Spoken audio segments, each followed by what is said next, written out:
exact etiology of the failure is very important to proceed for a implant selection. So a little bit of introduction. Total knee replacement is a successful operation for advanced arthritis of the knee. Components can wear or loosen, causing pain, swelling, instability, which may limit joint mobility. So revision involves removal of all the worn or damaged knee components and replacement with new artificial components.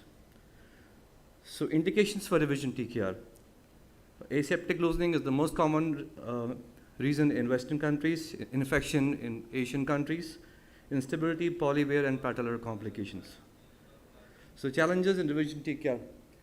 Bone is probably very much compromised in revision cases because there is a lot of mechanical damage, osteolysis, and because of infection.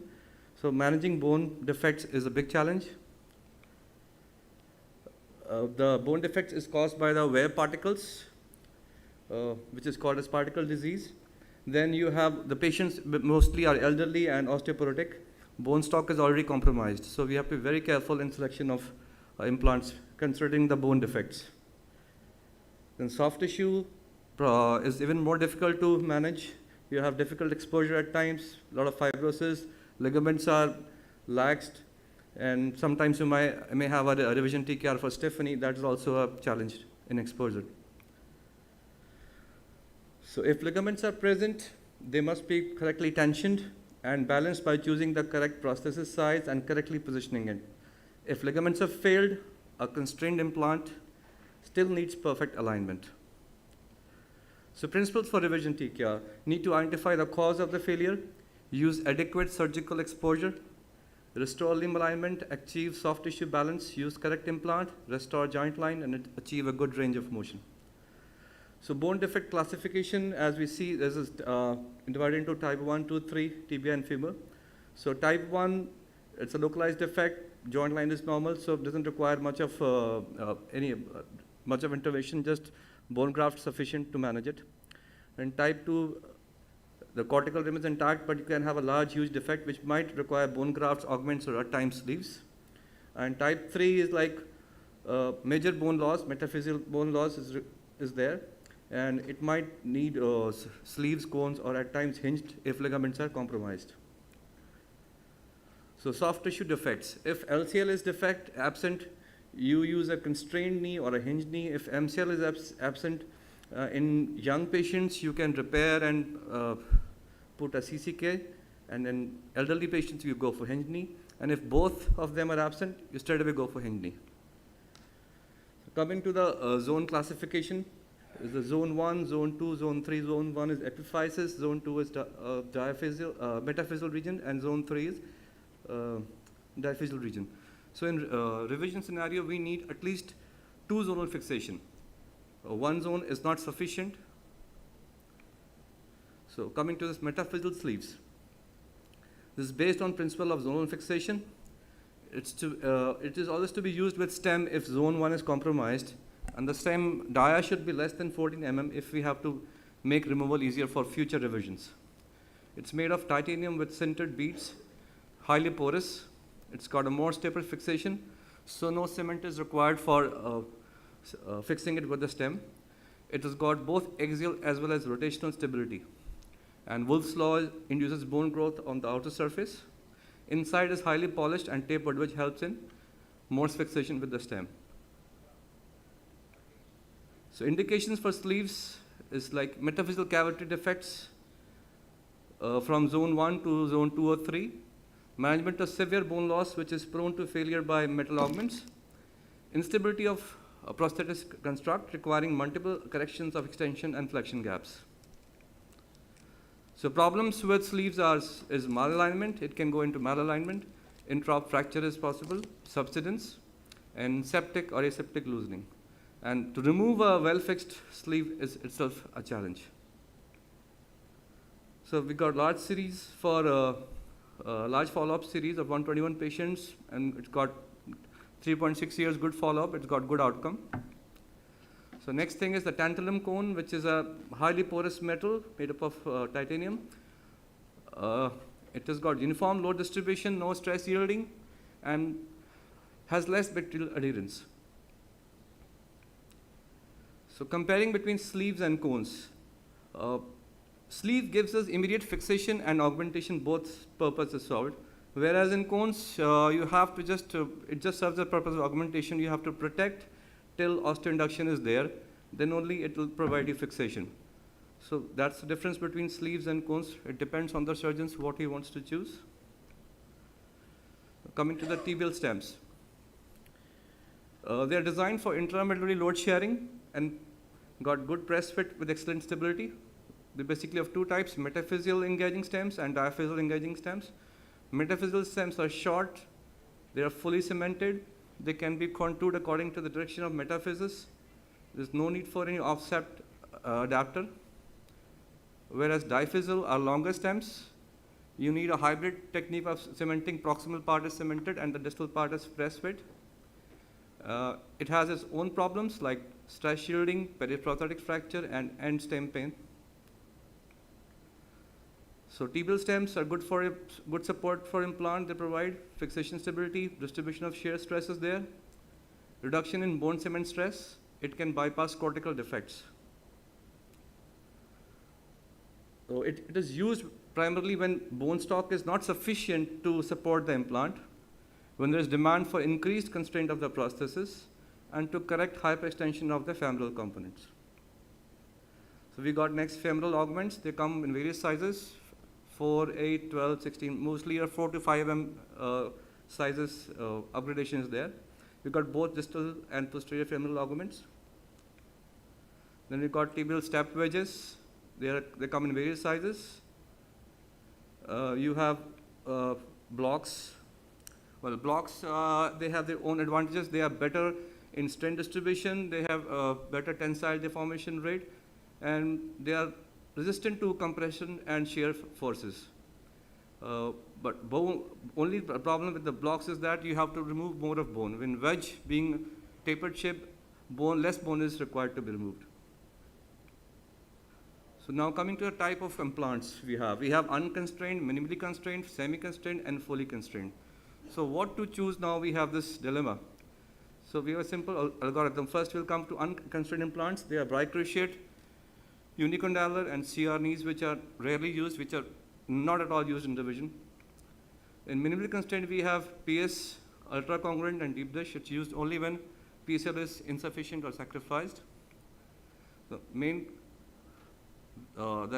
implants which we use are semi-constrained and constrained implants for revision. In semi-constrained, you have a constrained unlinked prosthesis. The central post of tibia insert is higher and broader against the femoral cam. We have varus valgus or condylar knees. Commonly brands are by Depios, TC3, and Zimmer, LCCK. Every company has its own name. The fully constrained implants, they are stable. They do not require much of bony or ligamentous support. Used primarily in tumor and revision TKA. Only disadvantage is that they have supraphysiological forces which lead to bone wear. The implants are linked, femoral and tibial components are linked to each other like a hinge. So it should be used only when the stability cannot be achieved. Then only you should go for fully constrained implants. So with increased constraint, the stress transmitted to the bone and implant surface and the intersurfaces of the model system is amplified, which leads to metal wear and loosening of the implant. So you have to be very judicious in using your constraint. You just cannot switch over to hinge knee straight away. You should try to use as least possible of constraint as possible. So implant selection according to the ligament condition. So if your ligaments are lax, you release the contralateral ligament, the tight ligament, and balance it and use a PS or a CR knee. If the ligaments are insufficient, you still try to release the contralateral ligament and try to balance it. If the gap is more than 5 mm, then only you go for CCK implant. And if the ligaments are altogether absent, so you have two options of a CCK implant plus a ligament repair, which can be tried in young patients, and in elderly, you switch directly to hinge knee. So coming to the instability. So which implant to choose in which kind of instability? It's a clear algorithm. In type 1 extension stability, if it is symmetric when we have when the distal femoral or posterior femoral cut is more and the femoral size is small, then you get asymmetric extension instability, medial lateral instability you get. And there you use a PS implant with femoral augments, that suffices. But if you have an asymmetrical instability in extension, if the MCL or LCL is injured, then you try to balance it and use a PS implant, or you straight away go for a condylar knee, constrained condylar knee. And type 2 is flexion instability. There too you can just put a thicker poly with a PS, it will suffice. And if it doesn't work, then you have a constrained condylar knee. The mid-flexion instability, again you can try to balance with if possible, first try to balance with a posterior stabilized knee. Then if it doesn't work, then you have a constrained condylar. And for genu recurvatum and global instability, only a hinge knee can work. Everything else will fail. So the take-home message is, choose accurate prosthesis based on etiology, bone and soft tissue quality, age and comorbidities of the patient and individual factors. Use minimal constraint, try to build knee from the tibia. Femur controls tension and joint line. The optimal degree of constraint and modality must be carefully tailored for every patient. You have to be very selective like you can't generalize one rule for all the patients. You have to see what kind of tissues you are going to deal with, what are the personal factors which are specific for the patient, and accordingly choose your implant. Thank you. Well done. Do you ever intraoperatively change your plan? I always try to keep a hinge backup. That is what I try to do with a constrained knee. Yeah. In a case of infection, it could be a young person also. Young in the sense primary TKR doesn't happen in a 30-40, it happens in 50-60. So infected THR, the possibility of reconstructing the ligaments and doing a CCK kind of thing versus a RHK. Please repeat the question, I didn't get it. See, you were talking about doing a combo of ligament reconstruction and try to put a lesser constraint. Yeah, that's a constraint in young patients. Yeah, younger patient, but you have to see what is the reason for their loosening. Well, I'm just talking if there's injury. Yes. If there's an injury, not just because of any other etiology. Knowing the etiology is mandatory before venturing into revision.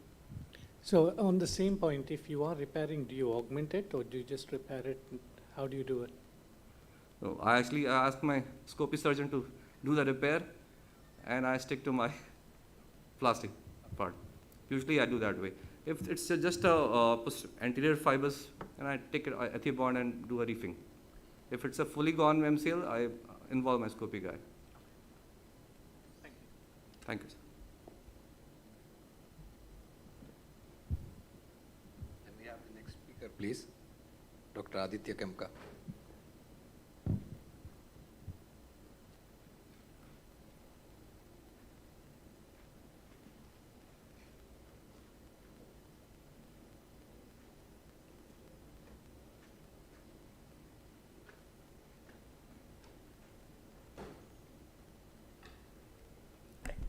Good afternoon, everybody. So can I make a comment on the previous discussion? Being a arthroplasty and a scopy surgeon myself, I was in a similar dilemma for another patient, very valgus knee. I had done a primary unconstrained knee. And this lady developed a medial gap. So, thought about it like a plastic surgeon. So plastic surgeon, like you said, I had to go to a constraint. But then being an arthroscopy guy as well, you actually repair the MCL and you can actually increase the size of the poly, giving that constraint. So having that armamentarium in your arthroplasty is actually very, very important, in my personal opinion, because that saves the patient from a hinge knee. And this is a 42-year-old lady, so you actually have the possibility of a constraint later. Yeah, valid. Very well. All right, so shifting back to THR, so going back to the live demonstration by Dr. Vijay Bose, actually it's a very interesting case, and part of my talk is very, very similar to what Dr. Bose was describing in terms of femurs and acetabulum. So I'll most commonly describe one particular case where I'll talk about different things, different aspects of how we should pre-plan the case and how we should do the case. So this is a 22-year-old girl who came to me with a pain in the right hip while turning in bed, few steps, sit to stand, stairs, so affecting her daily routine. She had a background of Perthes disease. Comorbidities wise, absolutely fit and well. She came in with an antalgic gait, obviously. She had a limb length discrepancy of 3.5 centimeters, a fixed flexion at the hip of 10 degrees. The internal external rotation was painful. So these are things which we have to go back to as orthopedic surgeons, and we should concentrate on clinical examination. This again becomes very important. So the range of motion at the knee, ipsilaterally, as well as the contralateral hip, which we have to assess. So this is what the X-ray looked like. So at the initial thought, so we have a 15-minute consult with the patient. So you actually have to decide what you're going to do after that. So what is very important to see is that the acetabulum was obviously very dysplastic. The femoral head had gone into a coxa magna. The femur had migrated proximally. But apart from that, the femur canal was very, very narrow. There was a severe metaphyseal-diaphyseal mismatch. That can be also noticed on the lateral view. But the good thing was that the posterior wall was intact. So obviously the option was a primary total hip replacement, but what are the additional things that one has to do? Because I have to compensate for the 3.5 centimeter shortening as well. So I had to plan a subtrochanteric shortening prior to the surgery itself. Whether I do it in the surgery or not just completely depends, but I have to be prepared as a surgeon, because taking up a case like this, just a THR will be actually a disaster. Then soft tissue release is obviously the internally, whatever I do in terms of maximus and everything, but an additional cut in terms of an adductor tenotomy, whether there is an adduction deformity, is very important to pre-plan. So this is one aspect which we should consider. So I always keep computed tomography or CT as a backup for pre-op planning of all these cases, irrespective of affordability. This can be done at BMC rates in most cities. So this is something which you should not lose. And I'll explain to the reasons why. So I've just focused on one image for the acetabulum. So you can see on this particular image that the posterior wall and the column are intact. So this is my go-to. So this is when I decide what kind of a cup I'm going to use. This actually tells me that I can get a rim fit and I can use a primary cup. So that becomes very important, that uncemented cups become important. So intactness of walls is what I check. The scope of medialization. So somebody presented a coxa valga hip earlier during the day. They didn't speak about the medialization. So even if when I saw the X-ray, although grafting was done, but the cup wasn't as well medialized. No criticism, but the scope of medialization can be assessed right at the beginning. Cavities. So this is very, very important. So doing a lot of hips, I actually save my own femoral heads or actually send it to Tata so I can get a head from them. And you'll be surprised the number of primary hips where I actually have to fill the cavities with bone grafting. This becomes one of the major causes of acetabular cup loosening, and this happens between 3 to 5 years. So for patients who are 30 to 40 years old, this is like a disaster. And again, bone quality, which will determine. So this is one such cavity. I had opened up a primary THR and there's a massive cavity. I almost filled 1.5 femoral heads into this cavity to actually get that cavity complete. So bone quality, again, as I said, is very important. Now coming to the next aspect, as a femoral consideration. So this is a very good CT image, which you can see on the left side. The canal and the metaphysis are very well matched. So it's more like a door type B. But when you see on the right side, it's like a door type A, where the diaphyseal, there is a very big mismatch. And Dr. Bose also specifically mentioned in these cases, so even in the previous case, which was mentioned in the morning, the stem was actually out, which actually increased the joint reaction force. So this is when reaming of the canal becomes very important in order to complete the mismatch. So classification at this stage is very important, and this is what Dr. Bose also demonstrated in his monomod surgery, where he created the champagne glass, initially with the hand reamers and then with the distal reamers on power. So this mismatch can lead to a failure, and very, very soon. So this becomes very important for us to assess. So recognizing this problem and reaming the distal canal is important.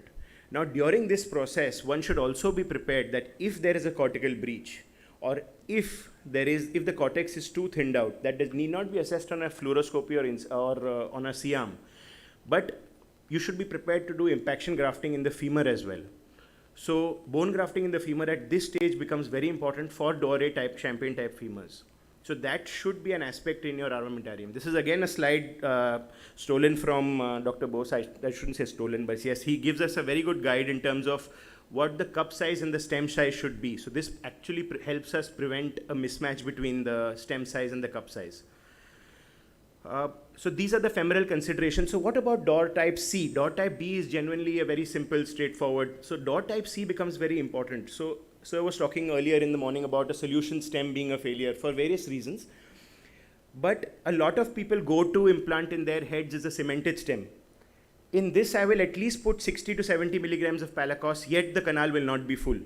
So it's very, very important for us to understand that a cemented stem, although a backup, is not a go-to stem for every primary THR. So you have to think of uncemented stems in these situations. Obviously, a stem bearing the hydroxyapatite in the proximal area as well as a tapered end at the end kind of helps with the subsidence and the modularity, something like Sir demonstrated, but that is a personal choice again. So these are the two things which you have to consider even in a primary THR. So in the particular case that I was speaking about, you also had to consider the use of a CDH stem. Because the canal is very narrow, this girl is 22, very smallish, about 4 feet, 5 feet. So you actually have to keep a CDH stem on stand. But CDH stem is essentially a very small metaphysis with a narrow diaphyseal diameter.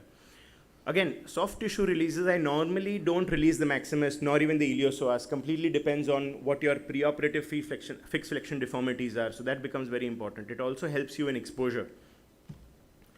Now, reaming carefully is very important, the acetabulum as well as the femur. Like I said, impaction bone grafting should always be there in your armamentarium. So this was the head of this particular patient that we removed. You can see the size of the head is actually 51, but the cup size was only 44. So that is how big the head was. So, and that is how much it was subluxated. This is commonly called as a uncovered acetabulum. So I ended up putting the first size of the implants that was there. I didn't ream too much because I wanted to stop, but the stem is well seated, not allowing the joint reaction forces to increase, because if I would have kept the stem out a little bit without reaming the canal, then the possibility of aseptic loosening of the acetabulum is quite high. And you can see that the cup, I medialized it right till the teardrop, so it doesn't go protrusio, but it actually sits right at the bottom. So this is how she walks. Now, this video is actually key. Sorry for it being horizontal, but this girl has walked with a limp with a 3.5 centimeter shortening. So I intentionally made her a millimeter longer. So this appears to be that she's going to have more forces on the acetabulum, but and she's appearing to have a circumduction gait. But this has actually changed after 3 months of doing this, because no matter how good I am, there is going to be a 0.5 millimeter subsidence of any stem. A couple of other examples. This was a malunited fracture neck of femur in a 40-year-old. Similar considerations, similarly done. This is another example of an AVN completely destroyed. So this is when you have to be completely prepared with the cavity again, because this kind of creates a posterior-superior defect. This is another hip, but the amount of dysplasia is not the problem here. The weight of the patient. So you can see that the leg is very big. So this guy was a 120 kilo guy. So in such patients, you should be very, very prepared to release everything, because this wouldn't have gotten dislocated. So this would be a candidate for an in situ osteotomy if at all the release doesn't help us do it. So this is what I feel. I wanted to keep it short. Just some tips and tricks which I feel help in complex primary THR. Any questions, please? So, nicely presented, but just a couple of questions. You mentioned that case that you highlighted, that she had 3.5 centimeters of shortening. Where was the shortening? Because on the X-rays, it doesn't appear to be in the femoral neck. It doesn't, but it actually was in the femur itself. The tibia was very well developed, so we did the scanogram and everything. I'm sorry, I didn't put up the scanogram, but it was only in the femur. Okay. So the trochanter was high riding, but I think there was some discrepancy in the exact measurements. So there would have been probably around 2.5 to 3, which is why I got away without a subtrochanteric osteotomy. Okay. And just out of interest, what insert did you use on her? Insert? The stabler insert. Stem insert? No, the cup. The cup, poly. Okay, because there was a slight double metal shadow on it. No, it was a poly. Can I bring up the screen? Can I bring it up again? So it was not, it was a normal poly, hooded poly, 10 degree. Okay. Preoperative on your X-ray, can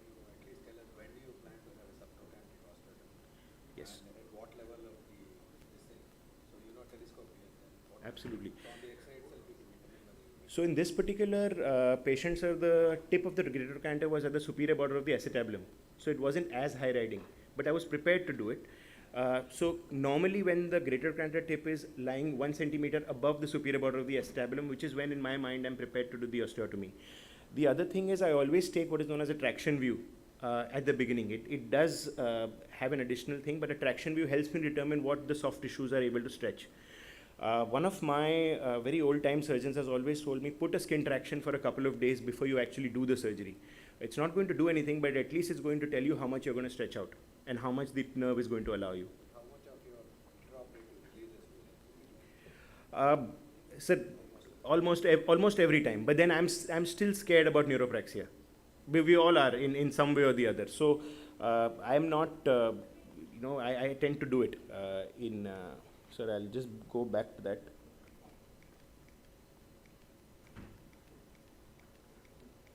Oh, it's actually here, sorry.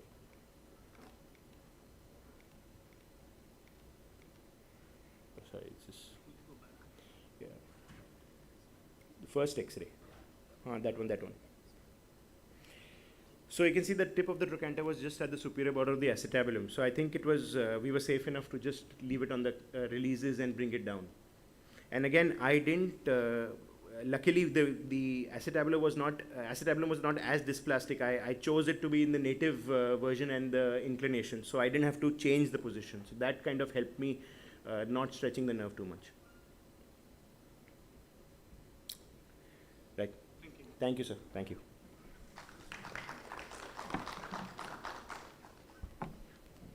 Thank you so much, sir. Yeah. Now we move on to the next topic on robotics. May I request Dr. Londe to be on the stage for moderation, and Dr. Pramod.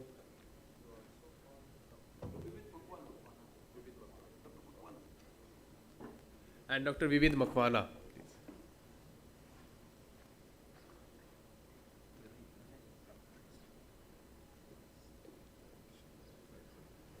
This is up and down, no?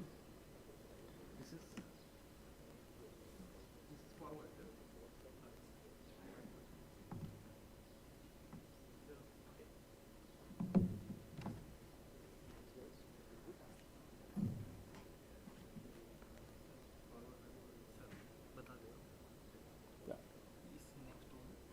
Backward होगा. Okay, that is pointer.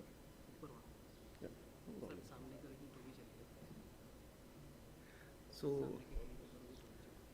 So thank you very much, Meryl, for giving this opportunity.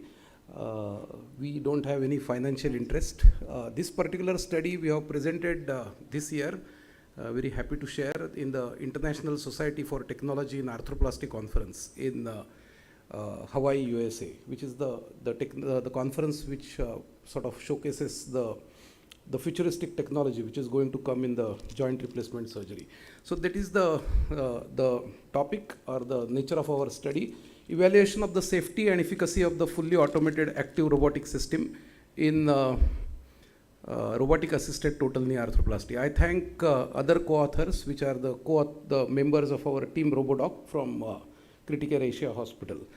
So I think there were some questions during the robotic surgery which Dr. Adkar has very nicely demonstrated, that regarding the soft tissue injury, whether the burr will go and touch the patellar tendon, whether it will cause damage to the patellar tendon, what about the medial collateral ligament, what about the quadriceps tendon. Somebody asked about the subvastus approach, whether subvastus approach is possible with the robotic and whether the burr is going to sort of damage that. So our study essentially had two components, two primary objectives. What is the efficacy of the pre-operative planning in actually planning the implant, which you are going to implant maybe 3 or 4 days after you have planned and in the actual operation theater. And second objective was how safe is the robotic system, because I think we are used to the proverb, a fool with a tool is still a fool, so we should not be relying completely on the tool, but we should always be there. But after now almost completing 100 cases in a short span of almost last 4 months, I think till to date, we had no major adverse events, as we can see. So what are the benefits of robotic assisted total knee? I think we feel that it minimizes the margin of error because actually you are operating twice. You already operated the patient 3 or 4 days before on the CT scan, and you are operating in real time in the operation theater. The real-time guidance is there, as you have seen, the pre-operative or pre-cut gap balancing and post-cut gap balancing for intraoperative knee arthroplasty, and accurate component positioning prior to the final implantation. So methodology, what was the methodology? It was a prospective single center study. Total patients were 30. End stage, basically indications, as you all know, bone on bone, Kellgren grade 4 disease. And sample size was estimated to be 28 patients with a alpha error of, for 90% reduction in the implant size and position error with alpha error of 0.05 and a beta error of 0.20. That means the power of study being about 80%. What were the endpoints? The primary endpoint was accuracy of the implant sizing, both femur and tibia. Secondary endpoint was measurement of the implant and limb alignment. And another endpoint was the safety of this particular robotic system, whether the composite rate of adverse events associated with the robotic TK was comparable with the manual TK, or was it less as compared to the manual TK. All the X-rays were assessed by another colleague of us who is a radiologist, who is not part of this study. So there is no bias. Methodology, procedure, as you are aware, patient's CT scan was performed 1 week prior to the surgery. Segmentation and preoperative planning was carried out by using the proprietary operating system and dedicated laptops. The surgery was performed by first exposing the knee, as you have said. I expose it with medial parapatellar approach. Distal femur and proximal tibia registration, 40 points done, as you have seen.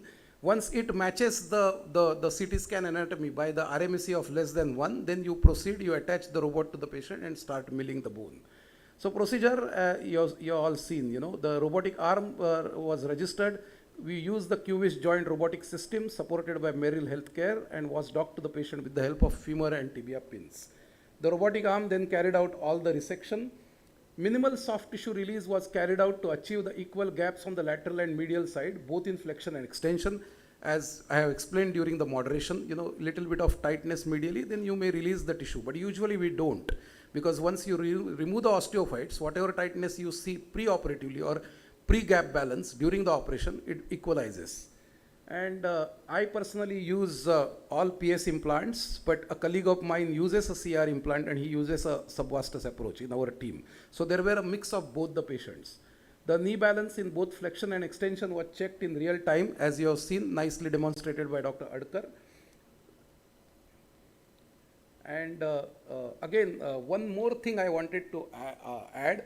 There is an excellent paper by Michael Mont from Rothman Institute from Philadelphia, that in a varus knee, if you have a value of about 10 millimeter on the medial side, it is okay to have value of about 10, 11 or 12 on the lateral side, because lateral is always little lax even in a normal patient.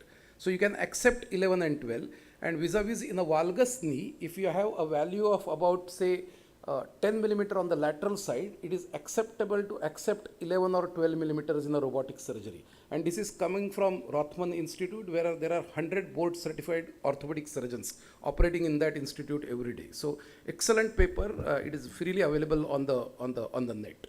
So this is our results. The population, initial 30 cases, 9 males, 21 females. What was our accuracy in accurately predicting the femur implant before the operation on the CT scan 3 or 3 days before the actual surgery? 100% of the cases. What was the accuracy in tibia side?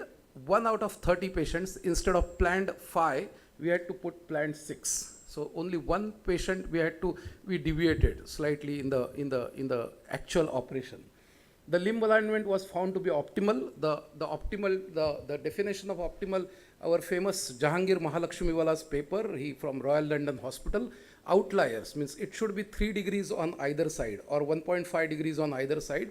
If you are in that particular zone, their implants are going to survive better, and there are no outliers in that particular group. So in our cases, there were no outliers, not judged by us, judged by an independent observer who was not part of our surgical team. So, femoral and tibial implant was found to be undersized or oversized. You know, there are certain knee society criterias, knee society of USA, how to judge the femoral or tibial undersizing. You know, the presence of an anterior notch, you all know. Then where the presence of a posterior condylar offset, and in the tibial side, overhang of the lateral side or overhang on the medial side. So none of our patients had any of these particular complications. So preoperative 3D scan based templating is accurate in predicting the actual femur and tibial implant sizes, almost 100% and 96.67% in 30 cases. The preoperative templating helps to achieve the optimal implant position and limb alignment. Again, the primary safety hypothesis is met as none of the patients had any predefined adverse events. Now, the predefined adverse events in the manual TKR are laceration of the MCL, laceration of the patellar tendon, quadriceps tendon injury or quadriceps muscle injury, inadvertent fracture of the femoral condyle or inadvertent fracture of the tibial condyle, and very, very rarely neurovascular complications. Fortunately, we never had any this. I mean, we are almost now completing 100 cases on coming Monday, and till to date, we have not had any disaster. So, the results of study clearly demonstrate the safety as well as the efficacy of this particular system, that is a fully automated QVIS joint robotic system. The study also shows the effectiveness of this system with the preoperative 3D scan based templating in accurately predicting the actual femur and tibia implant sizes, achieving optimal implant position and limb alignment.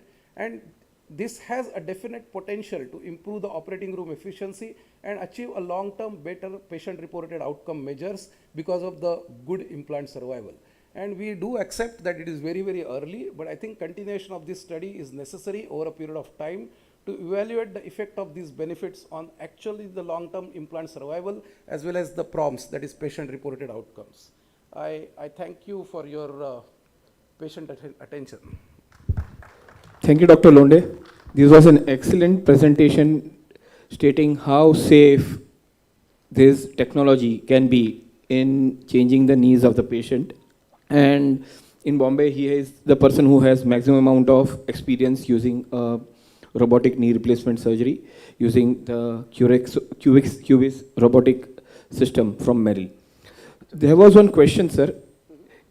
You told that there were some, according to the Rothman study, if the patient has a varus deformity, then 2 or 3 millimeter of Up to 2 millimeters. Up to 2 millimeters of opening up on the lateral side is okay. Is acceptable. Acceptable. Their acceptable range is 10 millimeter gap on the medial side and 10, 11 or 12 millimeter gap on the lateral side, and exactly opposite on the valgus knee. Because they feel in a native knee, in a normal knee, there is always, because when you do a scopy, you know the lateral compartment is little lax, even the lateral meniscus is more mobile. You know, arthroscopy surgeons Correct. will know that. So they feel that in fact 1 or 2 millimeter more is better according to them. Now that is debatable, but if you have any score like 10, 11, 10, 12, that is okay in the varus knee. So in varus knee, whenever there is a chance, and if it is not possible to completely overcorrect it, then or correct it completely, then 2 millimeters of gap increase in the lateral gap is always beneficial for the femoral rollback also in the manual knee replacement surgery. Perfect. So I would That's what we completely follow take that in point. conventional knee. Correct. Dr. Chandra Shekhar is on the line. Yes, Dr. Chandra Shekhar, any comments? Right.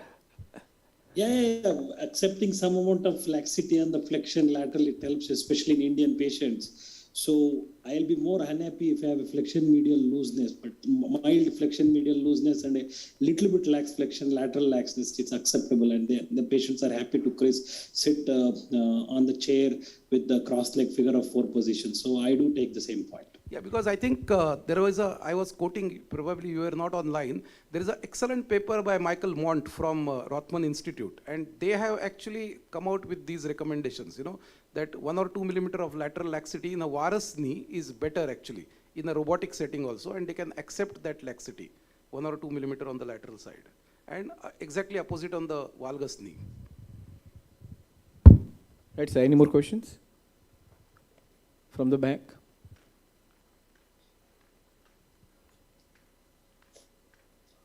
So this robo allows us to prepare the keel on the tibial side. Do you use the robo to prepare your keel in any of your cases? No, I don't. I don't. Means maybe it is a fear. I think there is a surgeon there, Dr. Bor. He uses the robot to prepare the keel also. So probably he will be in a better position to tell you that.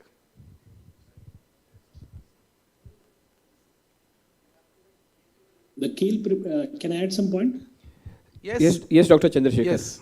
The keel preparation is basically as per the surgeon's desire. So most of my colleagues in Korea, they are preparing the keel.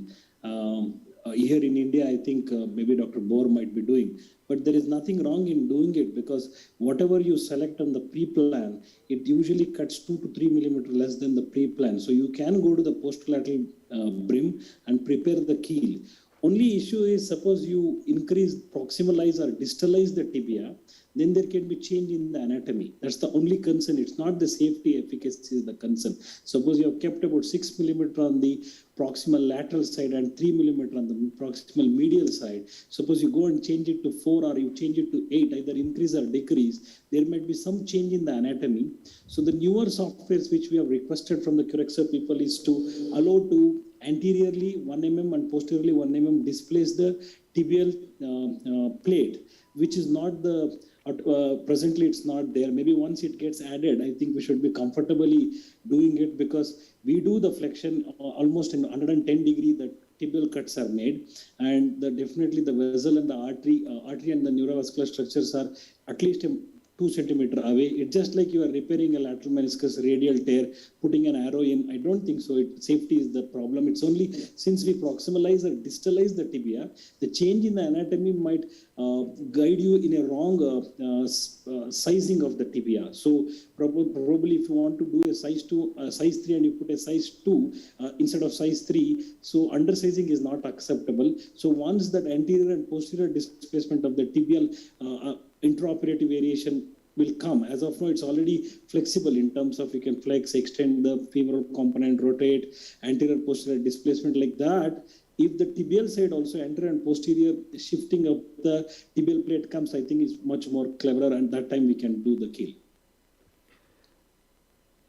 Right, sir. Thank you very much. Now, I think if there are no more questions, then we can proceed with talk of Dr. Chandra Shekhar. Hi, thank you, Meryl, to have me here, and thanks for the audience to be here. So let me start with the why image-based robots are required. So my journey has been from an imageless navigation. Then when I was searching for which robot to go, I was like bent upon should I go for an image-based robot or an imageless robot. So image-based robot is going to be my talk and why CT scans are required.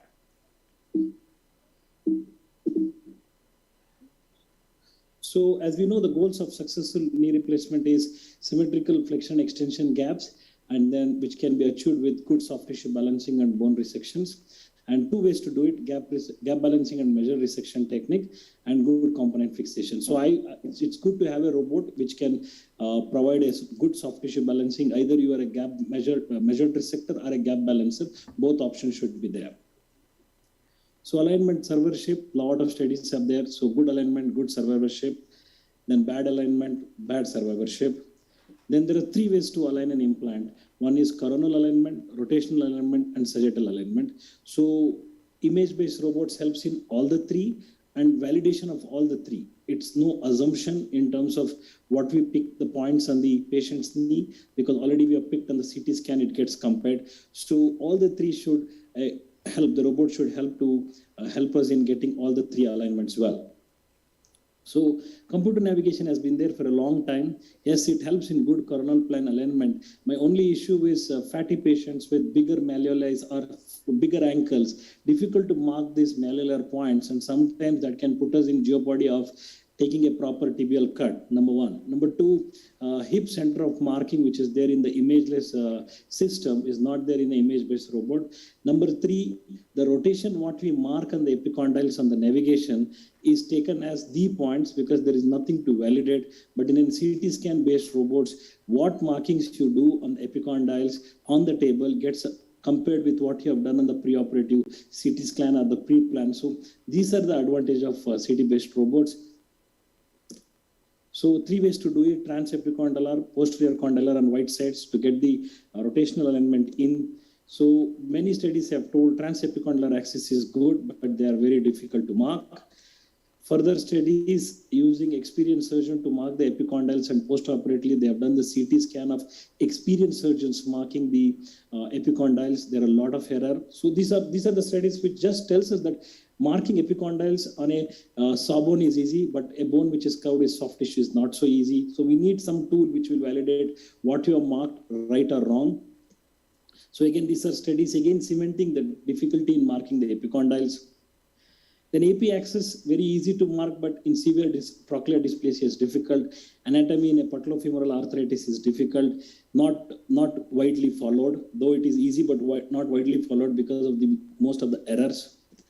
Posterior condylar axis, most widely followed, but not all the time it is 3 degrees. You never know how much medial femoral condyle is elongated to the lateral femoral condyle because you don't have the scans before the surgery. So if you keep 3 degrees, we feel that 3 degrees is good, but not all the time 3 degree external rotating is good. So this is a case, if you can see, there is on the left-hand side where there is a 20 mark is a loose medial flexion. When you compare with the lateral flexion, it's about 18 and the gap is 20 here. So this is kept at 3 degree, soft tissues are not released. So this is there, then we are in soup because we are going to give flexion medial space more than the flexion lateral space, which is not good conducive environment. So this is the medial side, 20. I have kept at 3 degrees conventional knee replacement. You can definitely see flexion medial opening more than the extension, flexion lateral space. See, this is what it looks. There is more external rotation than what it was required. So 3 degrees is not always correct. Then, so I've spoken about the rotational alignment. So my discussion is epicondyles are good, but difficult to mark. So we need something image-based robot which helps us to get the best epicondyle marking because the system shows the error in what you have marked on the table. Now coming to the sagittal balancing. So since you have the CT scan before, you can do a pre-plan and see how the implants are sitting on the posterior condylar symmetry. So all your efforts will be to match a good femoral implant. For that, you can play with the sagittal offset. Sagittal offset probably, according to me, is the least studied subject in the TKA when compared to coronal and the rotational alignment. But sagittal offset helps in placing the implants either in flexion or extension. Suppose you have a loose flexion gap, you want to tighten it, but you want to sit with the same size of the implant, you can always flex to a couple of degrees, 2 to 3 degrees, which helps in cumulatively increasing the extension gap and decreasing the flexion gap. There you can balance the knee better. So this is, if you can see there, flexion 1 degree. So once you give the flexion degree, you can see the gaps which is increasing, which is decreasing. The posterior gap, the 3.7 has become 3.2. So same way, if you change it in the extension, see 7.8 and 9.5, the top right corner when I'm giving flexion to the component, it is increasing. So cumulative with every 1 degree of flexion, there is a decrease of 0.5 cut posteriorly and increase of 0.5 cut distal. So you are adding a 1 millimeter gap more in your extension to flexion gap balancing. So this helps. The sagittal offset is better in the CT because you are already sticking to the posterior condyles. You know the anatomy better. Whereas in an imageless robot, it's very difficult to know whether, because we can't paint the posterior half of the condyles. So in the CT, if it is already there, we do the pre-plan, we exactly know what implant. So all our efforts are made to put the best femur in. For that, how we utilize the sagittal offset, it helps with the system because it has an integrated balancing on the table. So now these challenges led to the discovery of the image-based system. So if you see the evaluation of the navigation system, it was image-based. We started first. Then because of the poor CT scan and poor segmentation, it led to imageless navigation. Then imageless navigation led to imageless robot.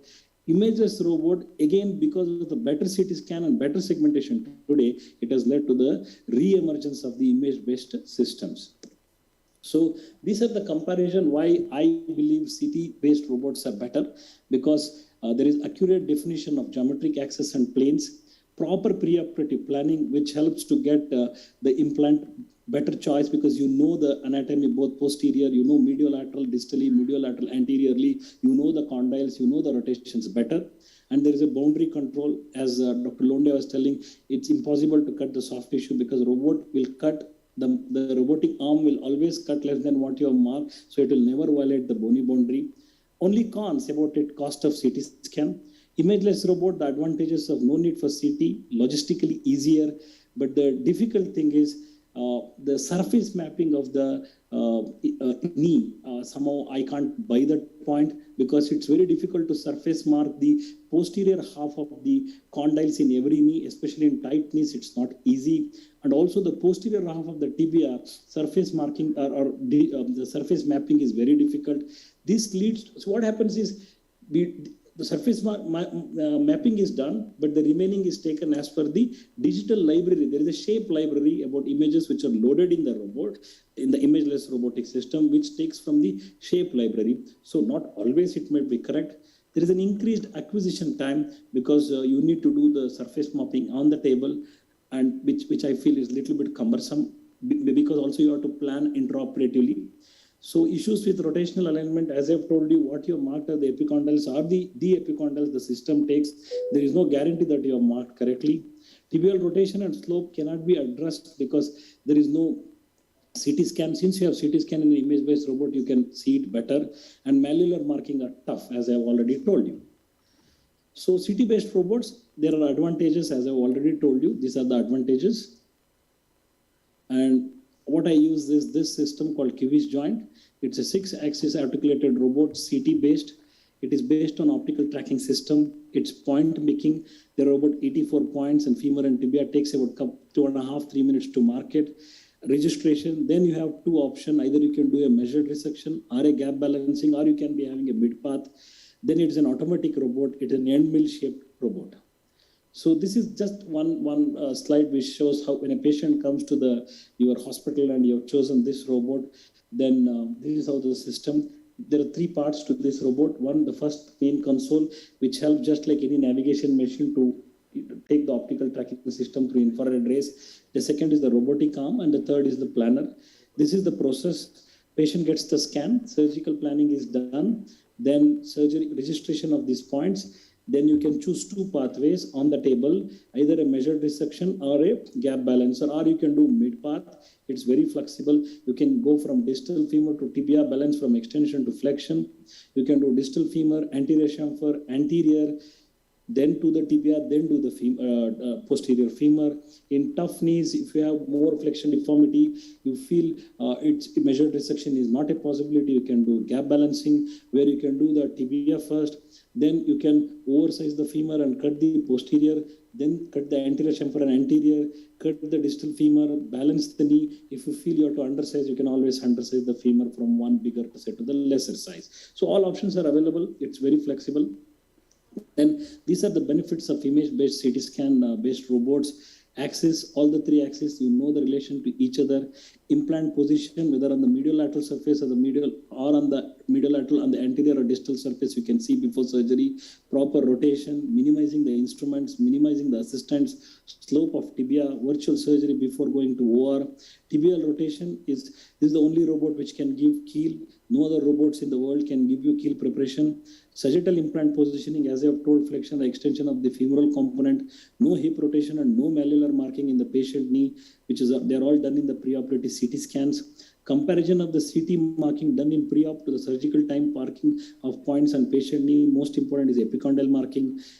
Last point is very important. Sometimes we get long-standing X-rays. We may not hear talus lesions. Since we have the CT from hip, knee, ankle, there are many times I picked up missed talus lesion on the X-rays, which is also an additional point.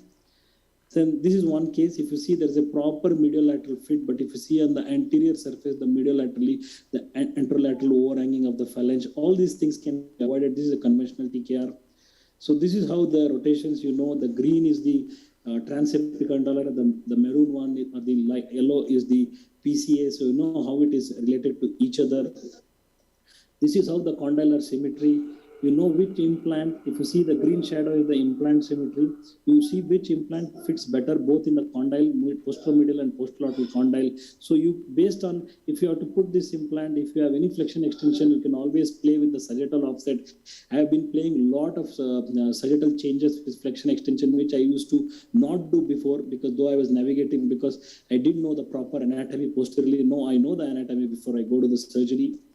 So, and one more addition is, to what amount of distal cut, how the implant behaves posteriorly, whether there is an underhang or overhang. So for example, a 7 millimeter cut for a D might fit better.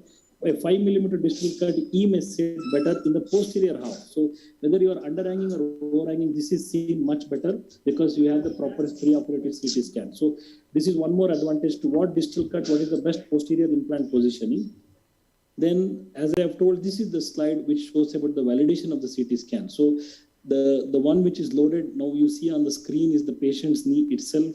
It's already been marked and the pen drive is loaded on the robotic software. Now when you are marking, it shows the medial and lateral epicondyles. So these are the marking of medial, lateral epicondyle. This is your marking on the patient's knee. And these are some of the surface. So if you see now, once you mark posteromedial and posterolateral, before you go for the proper marking of the femur, the robot shows exactly, see this, see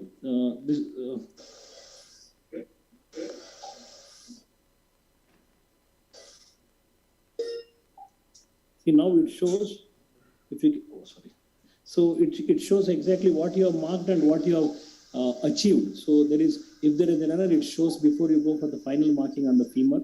So this is a pre-plan which is done before surgery, and this is the surgery of the QVS. It's just a 2.5 minutes fast video.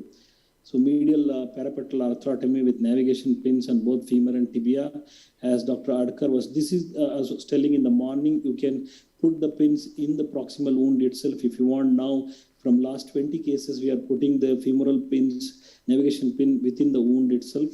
So now, once you reach it, you can always see the gap balancing, flexion extension. You can either do a measured resection, or you can be a gap balancer, or you can do a functional, or you can do a kinematic, or you can do an inverse kinematic, or just a mechanical conventional. Whichever way you want to do, you're comfortable, it's your thought process, you can go ahead and do it.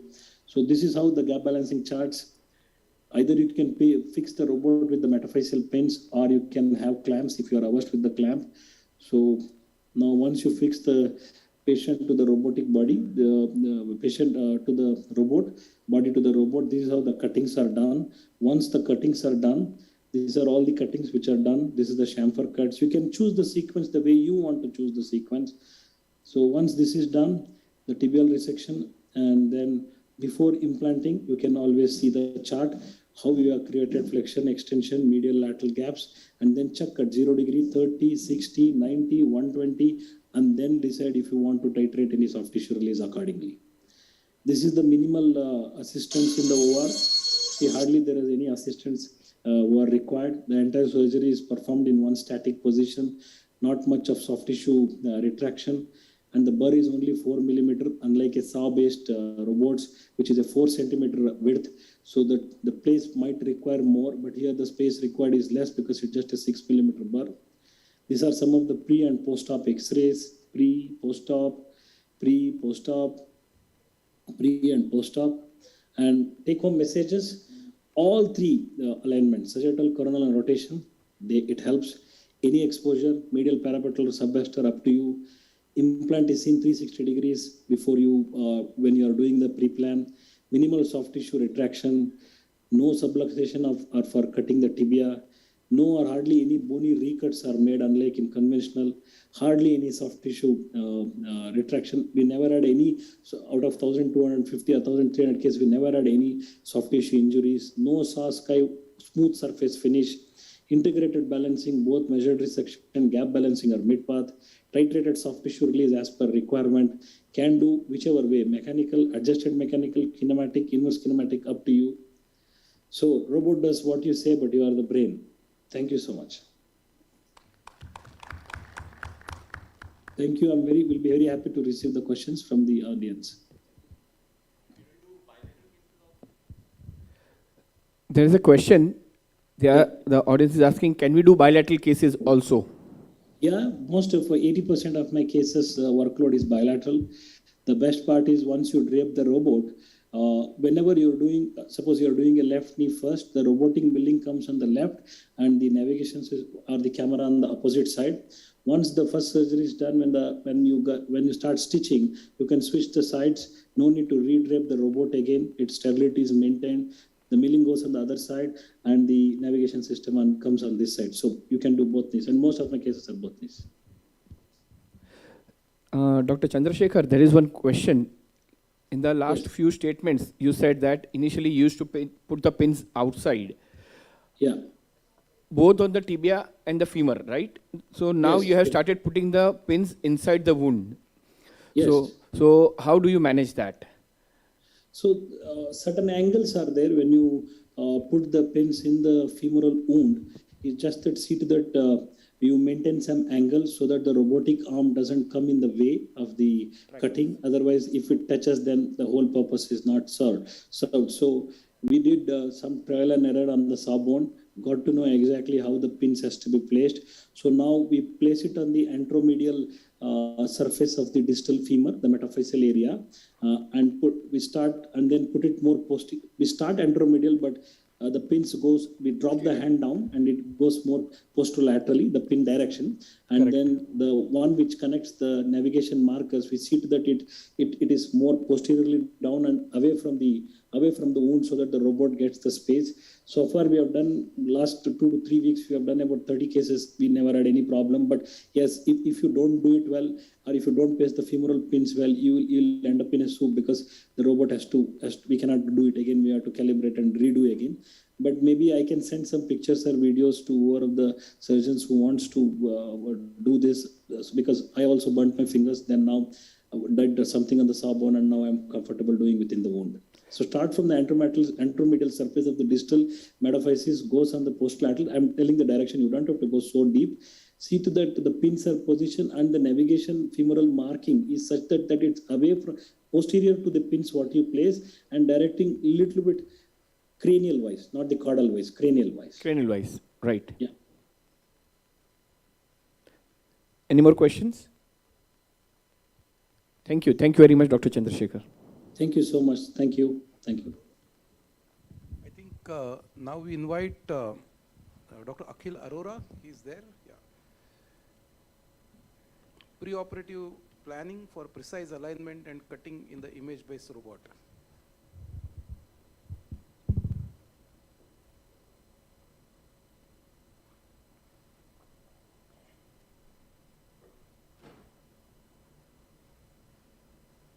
Yeah. So, good afternoon, all of you. So, I am from Indore, and right now my count is, I think, reaching 130, 135 odd cases. So, I'll start with the preoperative planning. So, before you start doing this preoperative planning, or you take the patient for the CT scan, you need to examine the patient first. If the patient is having a rigid deformity, rigid varus deformity, you need to plan accordingly. If the patient is having a supple deformity, you need to position your implants accordingly. So initially we take the femoral head center. It should be marked exactly in the center and checked in all the planes. Now for marking the condylar center, you have to scroll up and down the axial plane till we see the condyles form a butterfly, and then mark the point exactly in the center, and you can check in all the views. So for the medial epicondyle, you have to mark in the sulcus, and you can check in the 3D image.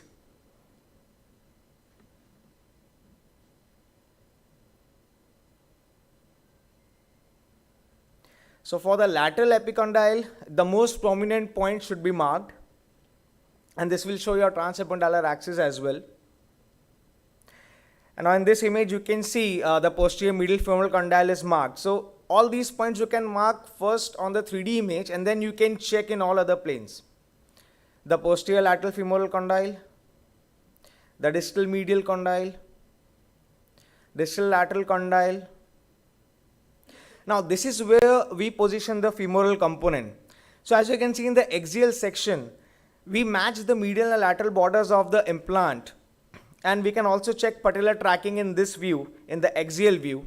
Now in the sagittal view, you have to check the posterior femoral fit, how your implant will be covering the bone. So it should exactly match the femoral component. So as I said earlier, the sagittal view is very important, as the sitting of the implant can be manipulated, and you can just very well keep your component in flexion or extension as per your case.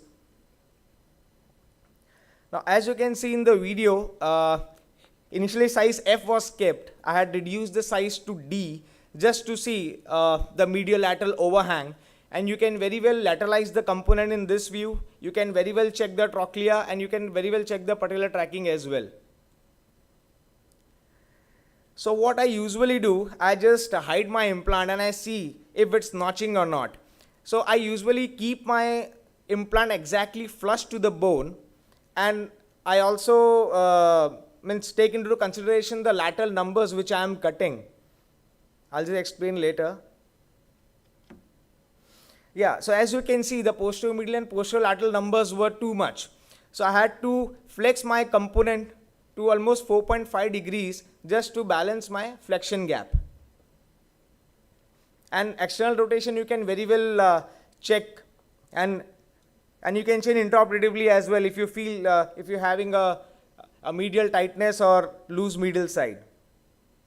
So as you can see in this image, now after my planning is done, the posterior lateral side was 9.5 mm, and to achieve this I had to keep my component in 4.5 degree of flexion.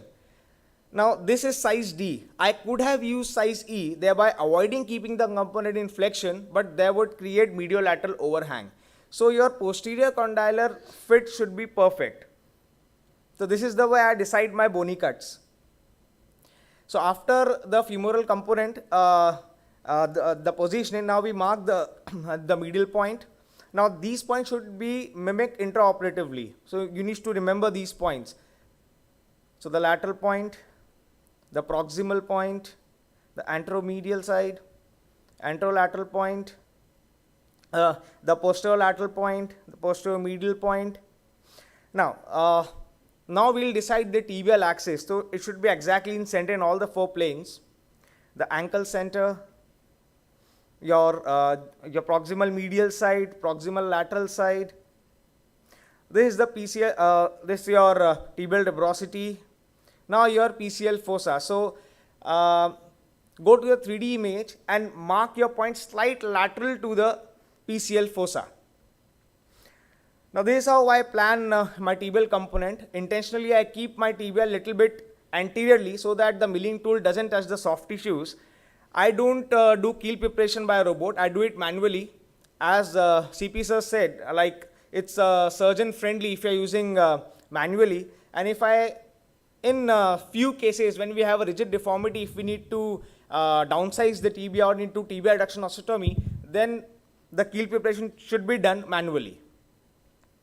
Now the tibial registration points, the medial point, the lateral point, tibial tuberosity, and tibia point. Now this is the final plan which we do the pre-op planning in this way. So usually the flexion and extension you have to see the patient in your pre-operatively. While positioning your femoral component, you can very well check the anterior and the posterior condylar offset, and then you can do the planning. Thank you so much. Thank you. Any questions from the delegates? So in sagittal section, whenever there is a flexion, whenever you give flexion to the femoral component in order to balance, what exactly happens is the flexion gap reduces. And if you give extension, the flexion gap increases. It only affects the flexion gap to a greater extent, but with every 2 or 3 degree of flexion, you get about a millimeter of extension gap also increased. Yeah. Thank you so much. Thank you, Dr. Akhil. Now, I would like to call on Dr.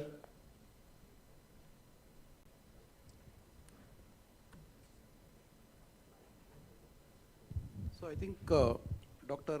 Sai Lakshman has a flight to catch, so probably we can call him. Robotics is here to stay. So I think while he is preparing the talk, I think the most important advantage of image-based navigation or image-based robotics is you tend to decrease the intraoperative calculations. Whichever robotic systems are there without an image, you tend to spend a lot of time during the operation calculating all these things.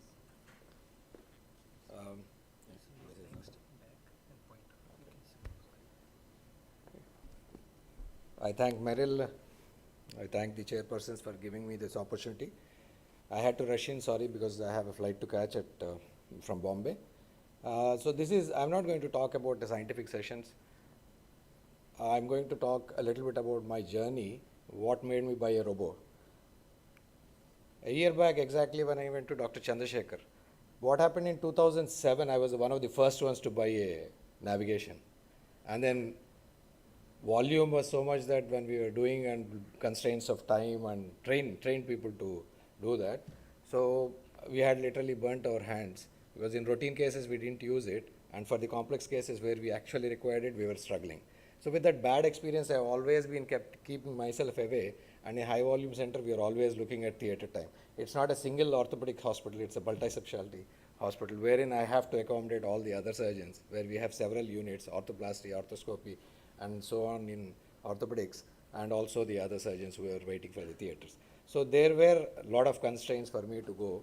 So why change now? Not that everything that comes, iPhone 13, iPhone 14, everything that comes I have to buy. Why change now? Though it was released in 2020, by the time COVID was over and we were little comfortable to go about and think, so that was the time when Merrill approached me, and then I went to Dr. Chandra Shekhar. So then I did a little bit of my research. Yes, he sold me the robo on day one I visited him, but I did a little bit of my research, so where I can accommodate and how I can do it. If you look at our general practice, we all see that about 20% of our patients who undergo successful, in spite of having a perfect alignment, in spite of being a simple straightforward varus knee, some of them end up in unhappiness. This study which shows about 20%, it was done a prospective study of 1,200 odd patients, and in this you can see the postoperative unsatisfaction or dissatisfaction in about 20% of the patients. So what could be the reasons for unhappiness? Infections, of course, the big no-no. Overhanging, oversize, scar formation, and instability. Persistent instability leads to synovitis, and that is one of the causes. It could be because of hypersensitivity also for the metals that we are being put inside the patients.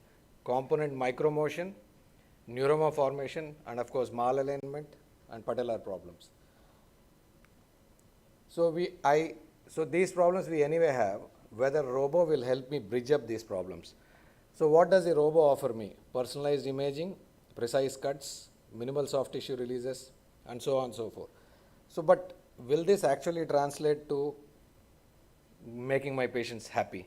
Infection, definitely yes, because when your soft tissue handling is less, and see, one of the most common reasons for having infection is your tissue handling, not your antibiotics. Some people use one dose. In the UK, we used to give only one dose. Now we use 3 doses. Some people go on to give for weeks together, combination of antibiotics and all that. But single most reason, all of us in this room, we do agree that the infection is mainly caused by soft tissue handling. And especially when you have a classical varus, which we all do every single day in, day out.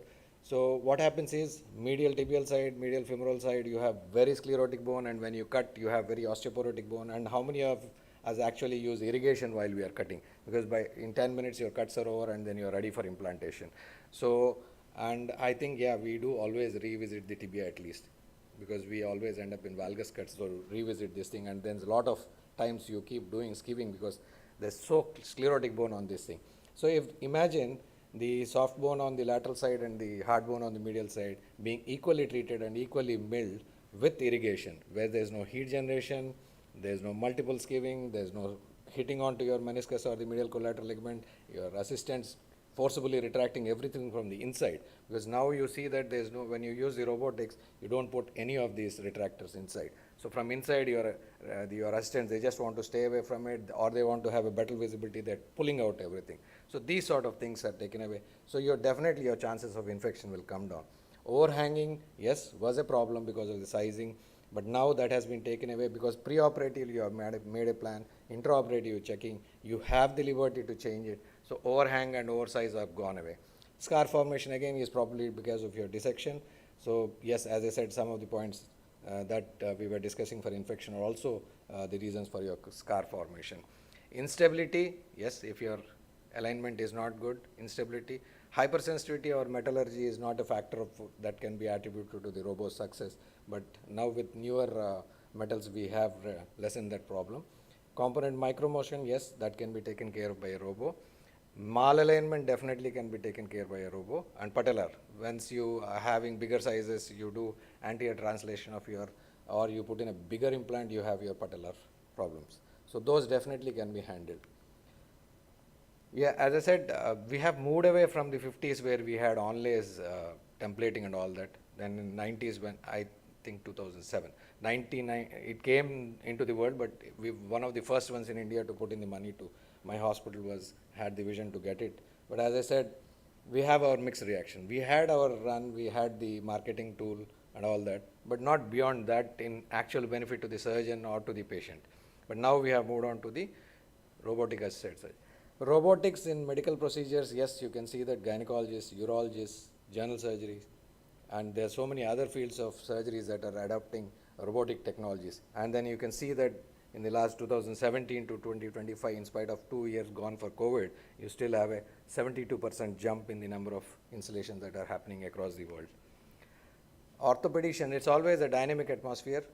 Orthopedicians adapt, adopt. We adopt these technologies very fast. Passive system, it's just an intraoperative guide. It helps you either putting the blocks or slightly advanced versions, maybe giving you a 3D model. But again, as you said, it's almost like a Technicolor 3D, where you have from black and white, you move to color, and then you have the Technicolor 3D in between, but nothing beyond that. Semi-automatic, yes, there are robots that are there, and probably then we have to come to the active systems where CT scan, segmentation, everything is taken care by this thing, and now you're not worried about showing your center of the hip rotation to this thing. That was the biggest challenge in a very hefty patient. I was struggling 15-20 minutes, wasting my time. Otherwise, we could have finished one case and gone into the OPD. Showing the center of hip in a very short, stout female patient, conical thighs, was the most difficult things. One of the reasons why we had to move away from this thing.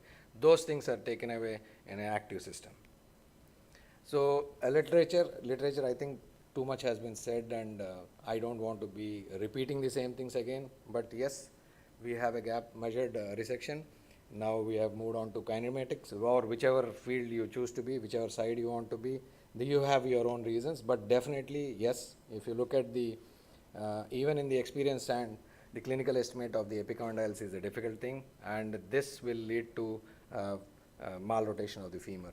And what happens is when you're always cutting in 3 degrees of external rotation, you might end up having mid-flexion instability. So these are the things, if you look at the literature, that should help you move on to robotics.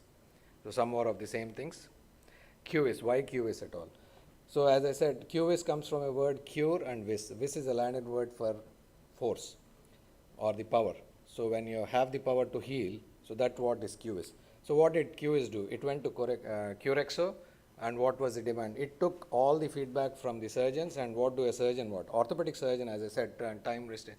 We adapt and adopt, but we want certain things. It should be innovative, yes, first of its kind. The ease of use, the flexibility and the simplicity. Yet it has to be every time perfect. So it's not that learning curve. And the biggest challenge, as I said, moving away from navigation, one of the reasons was the learning curve. I took several months to learn it. Then I had a problem training my assistants and all that. So the learning curve was also put away, which took me almost close to a year. Last October I was there with Dr. Chandra Shekhar, but it took me almost 8 months for me to decide and get my own robo. So this, again, it's a repetition of the same my previous speakers have told. These are some of the salient features that the Active Robo QS has. Main console, robotic arm, and the planner. And Dr. Chandra Shekhar was very precise and very extensively has explained this methodology of using, and it's, to sum up it in a nutshell. Then these are the things that I took personally, which will help me decide which robo to buy once we have decided to buy a robo. And then you can see that all the cuts, bone motion monitoring is one of the most important thing. What happens is the slightest of deviation, robot detects and it freezes. It is not, it's a very, very safe tool. It's a very safe tool. You can leave the cuts to the, you can do your keel preparations. So this is, I got my robo on the 25th of last month. I just done about 10 cases now. And this was one of my first cases. 27th I did the case, did the CT on the same day. Took me, normally it now takes me about 15-20 minutes, but that day I sat and rechecked and went home and rechecked. And then because, you know, you don't want, because everybody is watching, all the people in my city are watching and then say, what is this guy doing getting the first robo? And then this is what the result. Happy with that, we moved on to the much, much complex cases and then see. Probably even with a conventional TKR, I would have struggled with this. Yes, got some result, but perfection every single time you try to do that.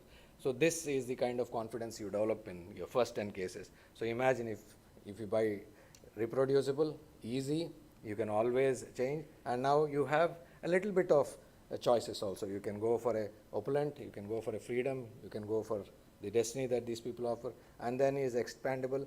You are going to get your uni soon, and then you're going to hip. So that also hitched me on to get on me my QS. Some more evidence.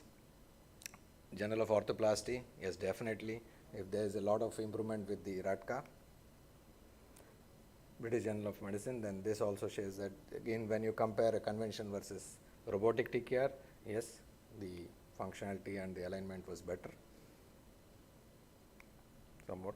And then if you see at the extended use where there is extra-articular deformity, where you can't put a intramedullary jigs, where there is already metal wear. So these are some of the indications where actually the navigation thought was good enough for these kind of cases, but now we know that active robo is technically place enough to do your surgeries like this. So coming to the last slide, robotic advantages. So you give a lot of thought and then let me sum it up. To the hospital, yes, it gives a high-tech image to your hospital, lead generation. To the surgeon, again, least possible human error, and can all of you say, those who have done about 6 to 10 cases in a day, can you reproduce the same kind of result that you gave for your first case in the morning versus the last case in the evening, because you are ready, your family is waiting for dinner, and then you have other engagements, or in between you have to see your OPD. So these sort of things are taken out of the equation. Better documentation, and then these documentation can be used for further references, and then you can have your own papers. But the ultimate winner here is the patient, what I feel, because if not that, why should we worry about 20% of the patient when 80% of the patients are happy? It's not that why waste our time for the 20% who are unhappy. You never know who is going to be unhappy. There's a technical chance out of the 100 you do, any one of them could be unhappy. It could be your own family member, or it could be one of your closest friends, or it could be your next patient. Yes, these 20% is widely divided. So why take that chance? Why have an unhappy patient? Especially when you do a good surgery to a big person in a small town, you get a lot of patients from him. The same thing, vice versa. He is unhappy, and then he is going to make sure that none of those people from that area are going to come here. So this is a very good thing for the patients. Patients get the benefit of all things. For a little bit, of course, we have to agree that there will be a little bit of additional cost, but ultimately between the hospital surgeon or the company, patients are the ones who are going to be benefited most. With that, I thank you.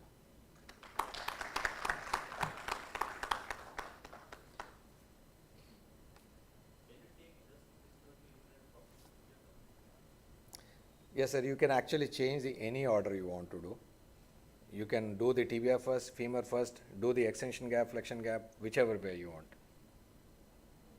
A colleague of mine takes the upper tibia first, so manually removing the tibial spine step is eliminated. Right, sir, thank you. With your permission, I would like to move. Thank you, Dr. Sai. Thank you.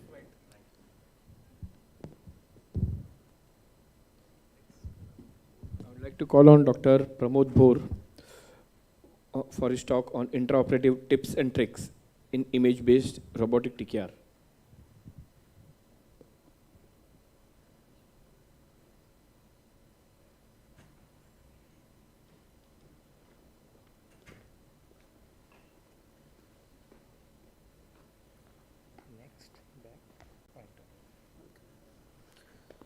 So, good afternoon. I think majority of the topic that I'm going to cover is already covered. So, coming to what is robotic? Robotic assisted orthopedic surgery has been available clinically in some form over the last 2 decades to improve total joint arthroplasty by enhancing the surgeon's ability to reproduce the alignment, precision of the component placement, and therefore better normal kinematics. It also helps in improved alignment that has been shown to increase the implant survival and decrease the revision surgeries. As we have already seen, what are the type of robotic system? Passive, active, semi-active. We have already gone through this. Image-based and imageless systems. We definitely image-based systems are better because of the better marking on the epicondyles. Closed platforms, open platforms, that is also a debatable topic. Coming down to the cubish, this thing. So this is cubish basically is an automatic robot system based upon the 3D based surgical pre-planning. Why image based is better? Already Dr. Chandra Shekhar has covered the topic. I'll just skip this slide. Let's come to the point. So these are the 3 parts of the robo. System tracker, that is the OTS, the main robo that has an operating system, main controller, it has got a robotic arm, a milling tool, and a surgical planning software that we have on that is our laptop basically. So this is how we plan and do the surgery. So we have a software procedure and we have a surgical procedure. So before the surgery, when we have a CT scan in our hand, we use the CT, put it on our laptop, do the bone segmentations, then that goes to the setting the reference point for the center of the femur and planning of the location of the orientation of the femur implant, setting of the registration of the initial point of the femur, planning on the location of the orientation of the tibial implant, setting the registration of the tibial points. That is how we finally plan. Once we have the plan in our hand, whatever planning we are doing, we are starting the surgical procedure. So in the OT, once we have this on our USB and we are putting it on the, attaching it to the robo, at this time do we start the surgical plan. So normally when I'm starting a case, I make it a point that my surgical plan is already there, my anesthetist is ready, and at this time, before the anesthetist induces my case, the non-sterile diagnosis has to be done. I do not start planning before starting the surgery, inducing the patient before the non-sterile diagnosis is done. Because if any problem is happening, I have to tell my patient that I won't be going ahead with the robotics. So I just make it a point that the non-sterile diagnosis is done prior to inducing the patient. Now, when the sterile diagnosis begins, before the sterile diagnosis, my patient has to be prepared and draped. Once the patient is being draped, at that time the sterile diagnosis is done. Bone registration and the further robot positioning is along with the surgery. So when I start the surgery, the preparation of the surgical operation, incision and removal of the soft tissue, that is basically the medial patapatellar or the subvastus approach, depending upon what you're doing. We fix the arrays to the femoral as well as the tibia, preparation of the bone registration. This time, when before this starts, the planning basically how you are going to put. So this slide has been covered. This is the pre-operative, this thing. Yeah. So this is the setup, that is the OT, that is very important. So I make it a point that whenever before starting, everything is ready. So my OTS, the OTS has to be bang opposite to the patient's knee, or basically the thigh of the patient on the opposite side. My robot has to be at the level of the hip, perpendicular to the table. I don't waste time. That normally saves your time. So if your robot is not at the level of the hip, then you have to take it at the level of the hip, move it around, and then get back to the this thing. So we have to see that the robot is at the level of the hip, on the side of the behind the surgeon, before you start preparing the patient, or before you start take an incision. Similarly, the main console, that is the OTS, has to be around the level of the thigh, so it covers all the three arrays. That is that is basically the robotic array, the femoral as well as the tibial array. All the three arrays that has to be covered. So you don't have to move the OTS each and every time whenever you are moving the patient or when the robot is coming into play. You just have to move. So that saves your time basically. So once that,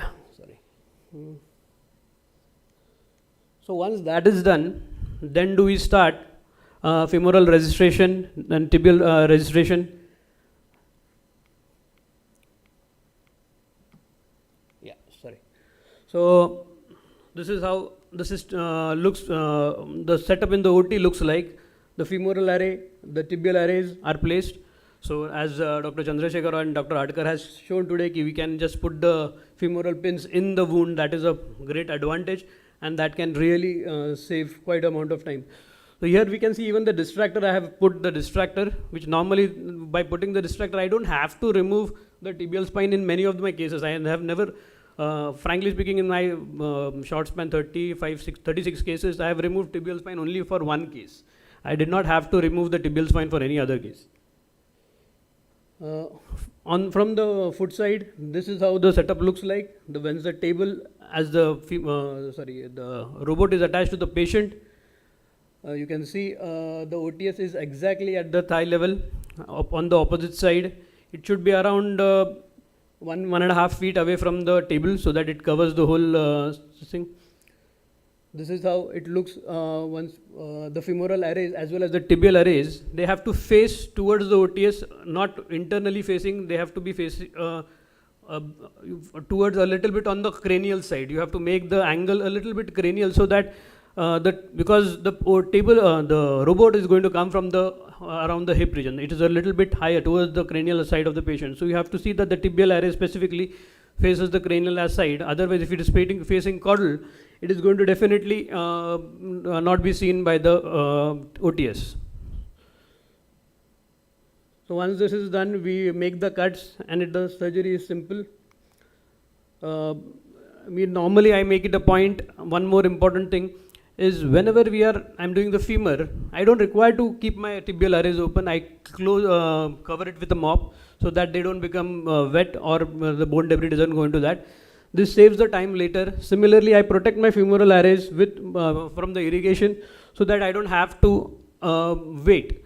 So this saves time. Exactly, the whole cutting process normally takes not more than 4 to 5 minutes. It's not more than 4 to 5 minutes that I have to wait for the cutting process. So coming down to the technical parts, once the femoral marking is done, we are doing, and the tibial markings are done, we are doing a gap check. So this is the thing that is basically that helps us in the surgery. Basically, the gap checks. You can see there is an implant planner. There is a femoral implant. The tibial implant is written on the right side of the screen. So these we can make changes whenever we want. If, as Dr. Adkar also had said, if there is a flexion gap or if there is a tight medial this thing. So what Dr. Adkar did during his surgery, that he gave a varus to the tibia and varus to the femur, so which increased the gaps. So all these things can be done. So for a femoral implant, we can shift the femoral distal up 1 by 1 millimeter, distal down by 1 millimeter, anterior up and anterior down, depending upon what you want to increase. You want to increase the extension gap or the flexion gap. Similarly, you can rotate the femoral axis. You can rotate by internal or external, increase the flexion gaps, increase the medial flexion gap. You can even do a varus as Dr. Adkar did in this surgery today. Similarly, for the tibia, you can do the same thing. You can the proximal tibia can go up or down. You can hide the implant. You can see how the bone is going to get, if there is any notching, that also you can be seen. Tibial rotations separately can be done. There is an internal, external rotation, flexion, extension gaps, varus, valgus. So normally, as I said, I do a keel. So I make it a point to do a keel if I am not changing the gaps. If I am doing plus and minus, if I am changing this, then I don't do a keel. So I make it a point that I am removing, I am resizing the tibia before I am doing, because that is what is going to change. If the size of the tibia is going to change, and the so the position changes. I think this was a video. Sorry. So this is a video, yeah. So basically in this video, I just wanted to demonstrate ki, okay, I have used a clamp. I have not put the femoral pins, the tibial pins. I've used the clamp here. This clamp is quite stable. Means, I have found it quite easy. I did not have to put too many pins on the medial and the lateral aspect, and that has helped. Plus, you can see how the burr or the milling tool is moving from the medial side. So it is a very safe instrument. In this you can see it's cutting the lateral aspect, and it goes from the medial side, doesn't go from the lateral side. So it's basically keeps a good amount of rim, as well as the soft tissues on the lateral aspect are quite safe. The final cuts, these are some, so you can see it's very clean. So as any conventional surgery, you will not have such clean final cuts which are without any thorough wash. This is just immediately after the bones, the debris was removed. So after I removed the edges by the rimmer. Advantage of QS. So simplicity in registration, bone registration using probe, improved workspace check. So I don't have to move around. Even while doing a bilateral case, I have seen that I don't have to run around. I don't have to stop in between. So it normally the machine moves very fast, very easily. 3D bone model generation with a fast and easy CT image. User interface design considering the user convenience. Definitely it is very convenient. It has reduced, I finished my case within maybe 60 minutes at the most. Reduce the surgery preparation time, 3D modeling, because I already know what is there. The non-sterile diagnosis has to be done prior to inducing the patient. That is the most important thing. Safety, it is real-time system monitoring is there. We have an emergency stop, force freeze, manual guide of the robot arm. So even the slightest movement, normally bone movement is there, it stops, it asks. Then you can resume, and you can resume back at the point where you have started. That is the best. It doesn't waste time from starting from the whole step from first. So that is the plus point here. Flexibility, various cutting tools. We have a full and partial cutting tools. Intra and operative, this gap check has already been covered. I can change my plan, as I said, as we discussed. We can go for the tibia first, do the proximal distal femur, check the extension gap, then go on to make the other cuts, or go for the whole cut at one go. So that depends upon how you are comfortable using your system. Definitely accuracy, precise, pre-surgical planning, executed every time. Same results, complete ditto results in all the 36 cases that I have done. Submillimetric dimensional accuracy, optimal alignment is the most important thing. Advantages of planning. So basic, why an image-based system helps. So this is why. So advantage of less surgical time. I know what I'm going to require. I know what I'm going to need for this case. Pre-operative planning helps to keep the implants and robot prepared for the surgery. Less adjustment during doing the intraoperative phase. Less blood loss, less tourniquet time, less post-operative pain, and submillimetric bones with perfect fit for the implants with decreased surgical time. Thank you. Thank you, Dr. Bhor. It was a very helpful session for somebody like me who is planning to buy a robot. I would just like to ask one question, and that is, can you do both the planning of, if you are doing a bilateral, can you do both together and then seen side by side, or it is like, you have to completely shut it off and again restart it again? So when we are doing a bilateral, so we have one system, once the plan is for one is inserted, then we remove that and do the second planning. So basically we don't have to do a non-sterile diagnosis again. That is the only advantage. But it doesn't take much time. It takes around 5 minutes maximum. Okay. Yes. I would like to, Dr. Mohammed Hasil is at his clinic, and he would be transmitted live for his talk on managing difficulty knee surgery with active robotics. Welcome, Dr. Mohammed Hasil. Thank you so much. I hope the hall is still alive. Good afternoon, everybody. Good afternoon. Good afternoon. Yeah. Shall I share my screen? Yes, please. You are already on the screen. And you can share.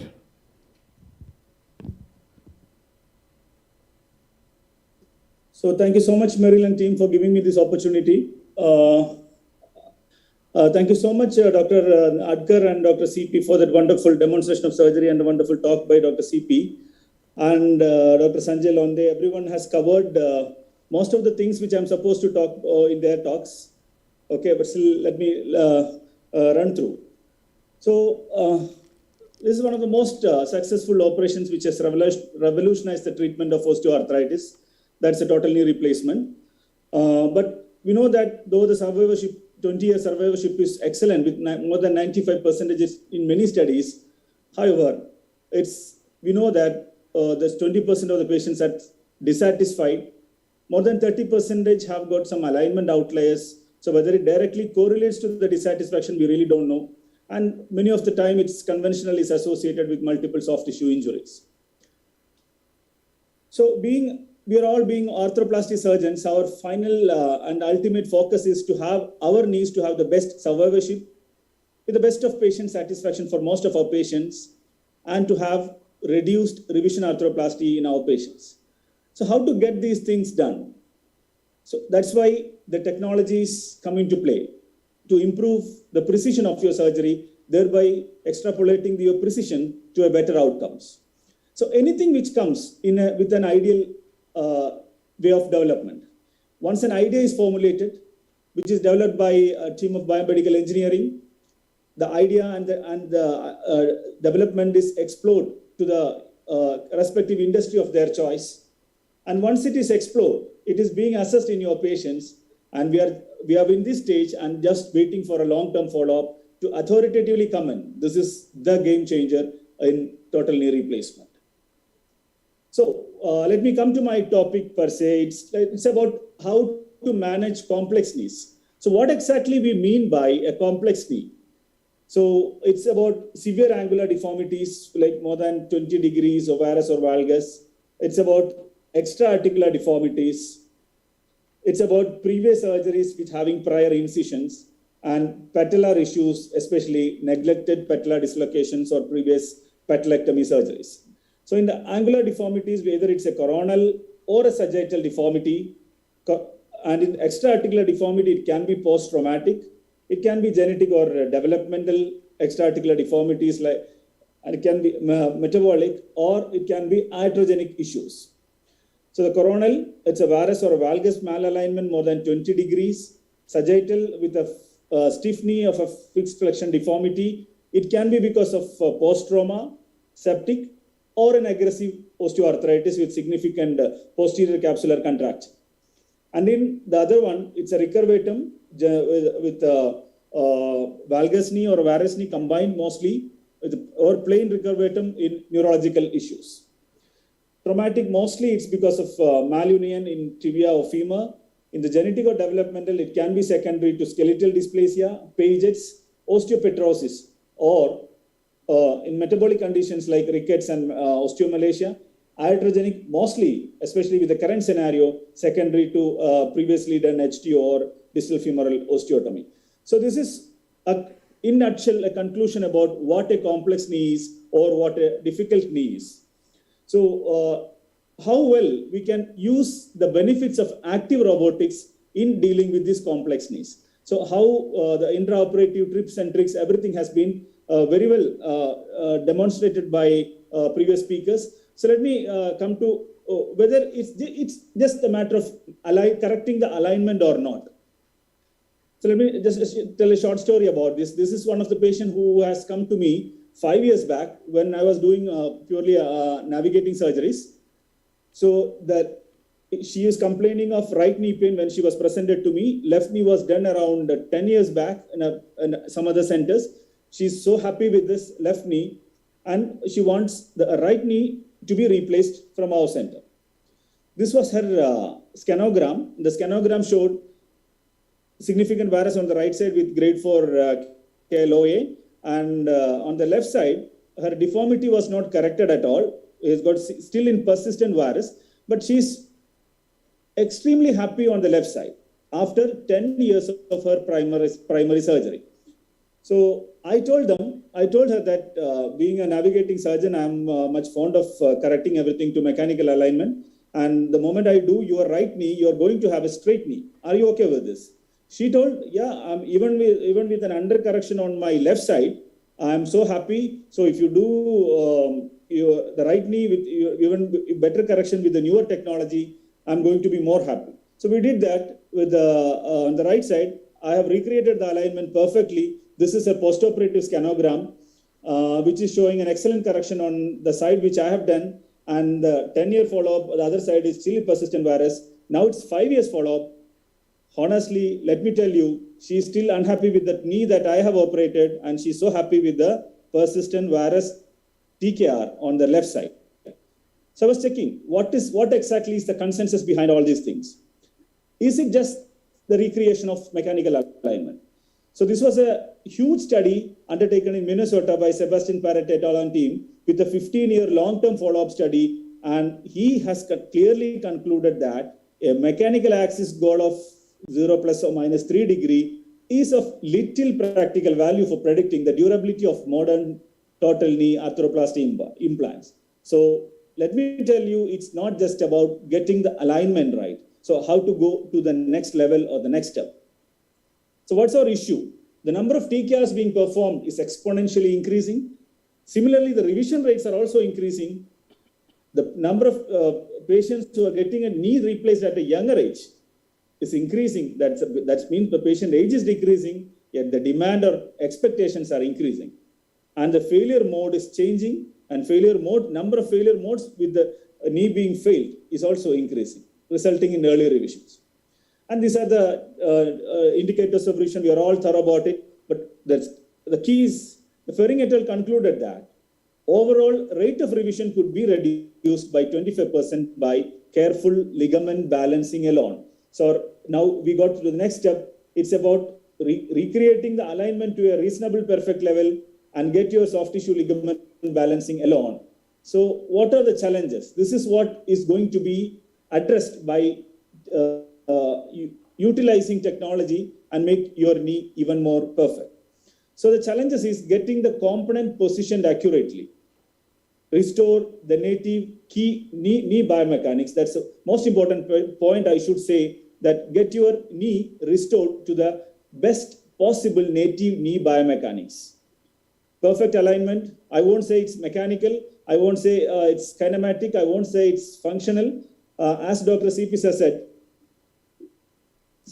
something of your choice, but it should be reasonable, that's it. And a proper soft tissue balancing is the most important part. So how to get these things right?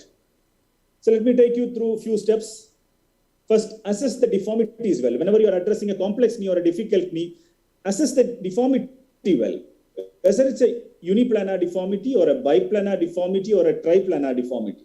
So get the knee understood well by getting a CT with a 3D. You can assess your deformity in a 360-degree plane.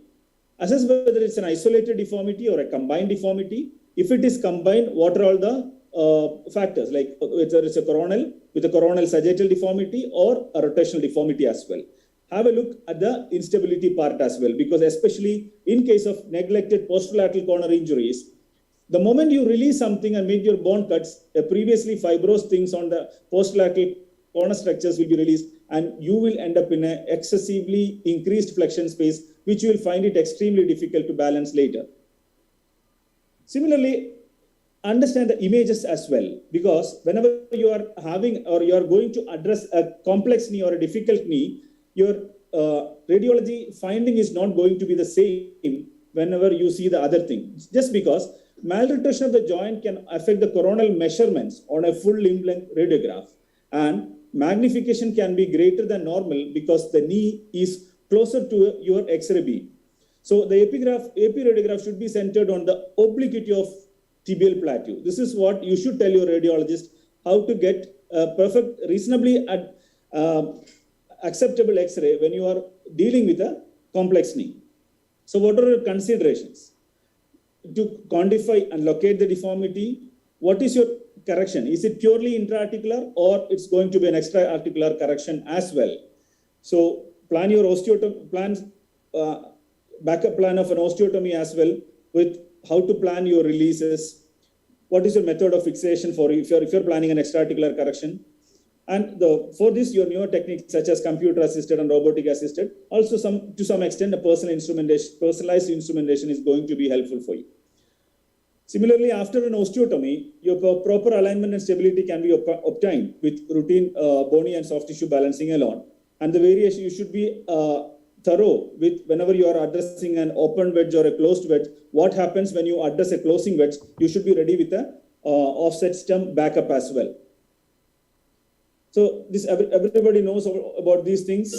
So it's about an autonomous, active robotic system is autonomous. Everybody has spoken very well about this. There is a significant change in the surgical experience, significant reduction in human errors.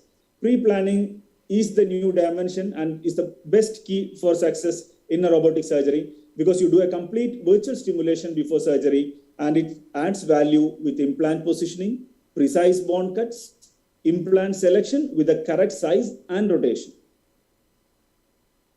So coming to the active robotics, how is it really going to be beneficial for managing your complex knee? So the way it helps in pre-op, how it is going to be helpful in intra-op, and how it is going to be helpful in post-op. So what are the key points in pre-op?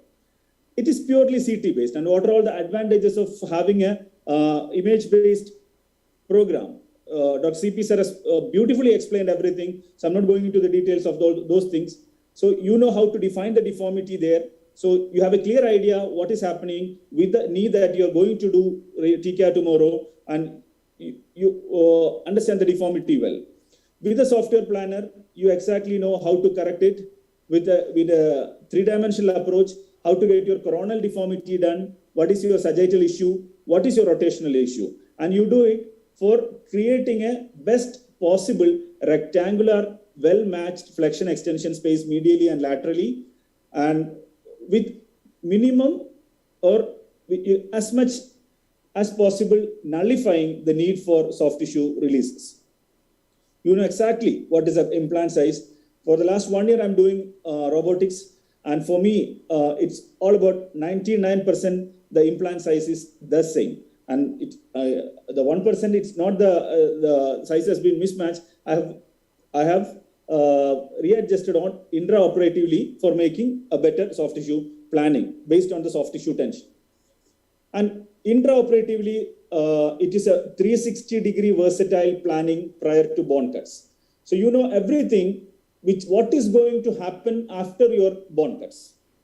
So you know, so you make every single change by distalizing the femoral cut or proximalizing the femoral cut, anteriorizing or posteriorizing, rotating internally or externally. It is never the 3-degree rotation. It's going to be for every patient. So I have enough cases where I have given internal rotation on the femoral component to get my balance, the rectangular space recreated well. So and the system allows you to play around 360-degree to get the balance right. It's the most important thing. And with this, you make sure you are doing a perfect bony preservation surgery, because the number of patients who are getting a knee replaced at a relatively younger age is increasing. So it's your primary responsibility to do a best possible bone preservation surgery for your patient. So in my experience of over around 150 cases, 99%, or I have finished my case with a 9 or 11 mm poly, and even in severely deformed knees. So it's all about a minimum soft tissue release, and hence blood loss, everything is minimum. And the system irrigates by itself. So the temperature control over the bony cuts on the miller is absolutely well controlled, and you don't have any thermal issues as well. The post-op, because of all these things, that's the post advantage that you're going to get in post-op: relatively lesser pain, minimum transfusion, early recovery, and consistently better radiological finding post-op. And combined pre-op, intra-op benefit, which normally your computer-assisted surgery won't offer you. You have an absolute control over your posterior slope and the posterior condylar offset. You can recreate well. Dr. CP and Dr. Sanjay Londe was mentioning all about the posterior condylar offset, which is going to be really beneficial in terms of balancing on your knees. So these points are all covered. I'm not going into the details how these are performed because it's repeatedly mentioned. So once these things, gap check and all these things are done, and you can also verify what the robo has cut for you. So the system allows you to cross-check whether the system has taken the right thing. The system will show you that what you have planned and what you have cut. So this is a great validation tool the system will tell you. So coming to few cases, case number 1 got a significant varus deformity on both sides. It was a simultaneous bilateral knee case. When I checked the scanogram, there was a femoral varus left side more than right side. The net varus was almost 23 degree, and it was mostly intra-articular combined with femoral shaft varus. In our area, we used to get plenty of short obese females wherein they have coxa vara or femora vara in most of the cases. And that is why, like the last case I showed you, but the moment they do a conventional surgery, their intramedullary road will never pass through completely, and they will end up in a residual varus, which may result in, at least in some of the cases, result in, because of the malalignment, malposition related early wear. So that was my planning of this case on the right side. So because of the significant deformity and my plan of doing a bone preservation surgery, we were cutting only 0.7 from the distal medial side, 7.8 from the lateral side. It was a size D femur, so size D femur corresponds to around 8.8 from the posterior condyle. So we were cutting around 8.6 and 6.6. So the planning is done so accurately to get the knee recreated to a reasonable, good functional alignment. Nowadays, I prefer to have a functional alignment wherein I would accept around 3 to 4 degree varus in most of my cases with significant varus. So that was a plan on my left side. So how well we recreate a good rectangular space? You can see the inflection and in extension, medial side as well as the lateral side. It's like a 13 mm space was recreated with the 360 degree versatile planning in the pre-plan as well as the intraoperative minor modifications that I have done. You can see that I have distalized the femoral component 2 mm. I've given a rotation of 3 degree with the femoral side varus 1 and the tibial side. I have increased the slope because there was excessive tightness in the flexion space. So I've increased the slope from 3 to 5, given a 2 degree varus, which has taken a little bit of extra bone from the medial side on the tibia. That has given me, even with that much amount of 22 degree varus knee, no or very minimal till the isosceles triangle or till the level of equator only we release this now. And it was like a 13, 13, 13, 13 balancing kind of thing on the right side, similarly on the left side as well. And this is how we got the post-op X-ray. Every time we do, even with this kind of significant deformities, the final X-rays look like a picture perfect, good-looking post-operative radiographs. So similarly, another case with significant deformity and medial tibial condyle defect. You can see that from the scanogram there is significant deformity, especially same like the last case, the tibia femoral vara. And this was the planning.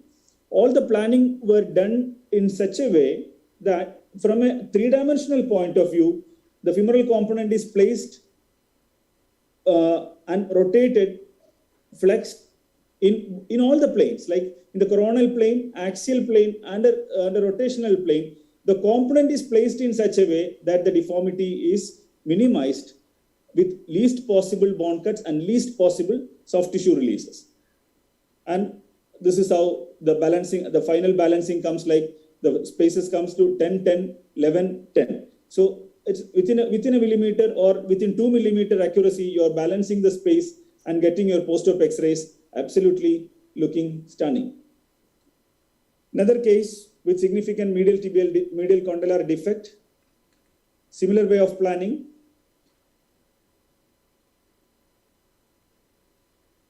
So even with pre-plan and not making any further intraoperative, on the right side you can see, I haven't made any intraoperative adjustment. Everything was planned properly on a pre-operative. So spend little bit of extra time with your J planner. It will help you so much to plan your surgery. My virtual surgery in this case went on so well that it ended up in no making any intraoperative manipulation and giving a 10-10-10-10 space, clean rectangle on the right side. On the left side as well, a little bit of 14-14, 15-15. So this was a post-operative X-ray. Same, like every X-ray looks the same now. This was a case of an extra-articular deformity, a 50-year-old gentleman with trauma around 8 years back on the left side. So he was having a little bit of shortening, extra-articular deformity, significant varus, and patellofemoral issues as well. So looking at the X-ray, I realized that the posterior condylar offset is pretty bad. He had some Hoffa's fracture as well, condylar deformity as well. So the case was planned with the J planner, taking very minimal cuts on either side, and planning was done in such a way. And this is how I planned it. Even when he having a very less posterior condyle, his flexion space was so tight. We were not able to balance the flexion space. We were not able to open up it, but accepting little bit of reduced posterior. You can see from the X-ray, he has got a significantly lower posterior condylar offset. X-ray may not look great, but see how the balancing was done. Still, his flexion space was 13-13, and his extension was 12-14. So this is around 6 months, 7 months follow-up. He's doing excellent with around 130-degree ROM with full extension, with absolutely stable knee as well.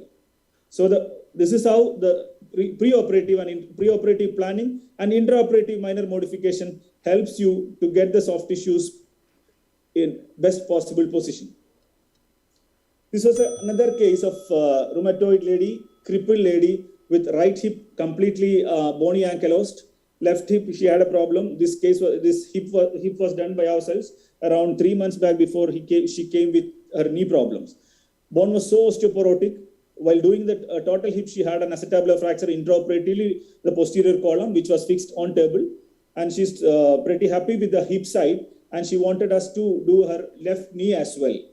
So left knee was also grossly in varus with around 25 to 30 degree stiff knee with fixed flexion deformity.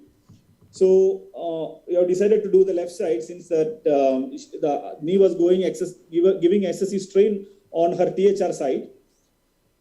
She was not affordable for a robotic knee, but what I just wanted to convey is I just did a robotic 3D CD planning for her with a CT being done free of cost.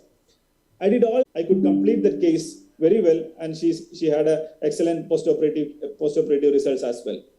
Another case of significant extra-articular femoral deformity, same planning, this case was also not affordable for a robotic surgery. I used the planning and executed with a navigation thing. Just for the understanding of three-dimensional planning for a accurate recreation of native knee biomechanics. So rushing through why robotics is here to stay. It has an unbiased clinical superiority with good cost effectiveness.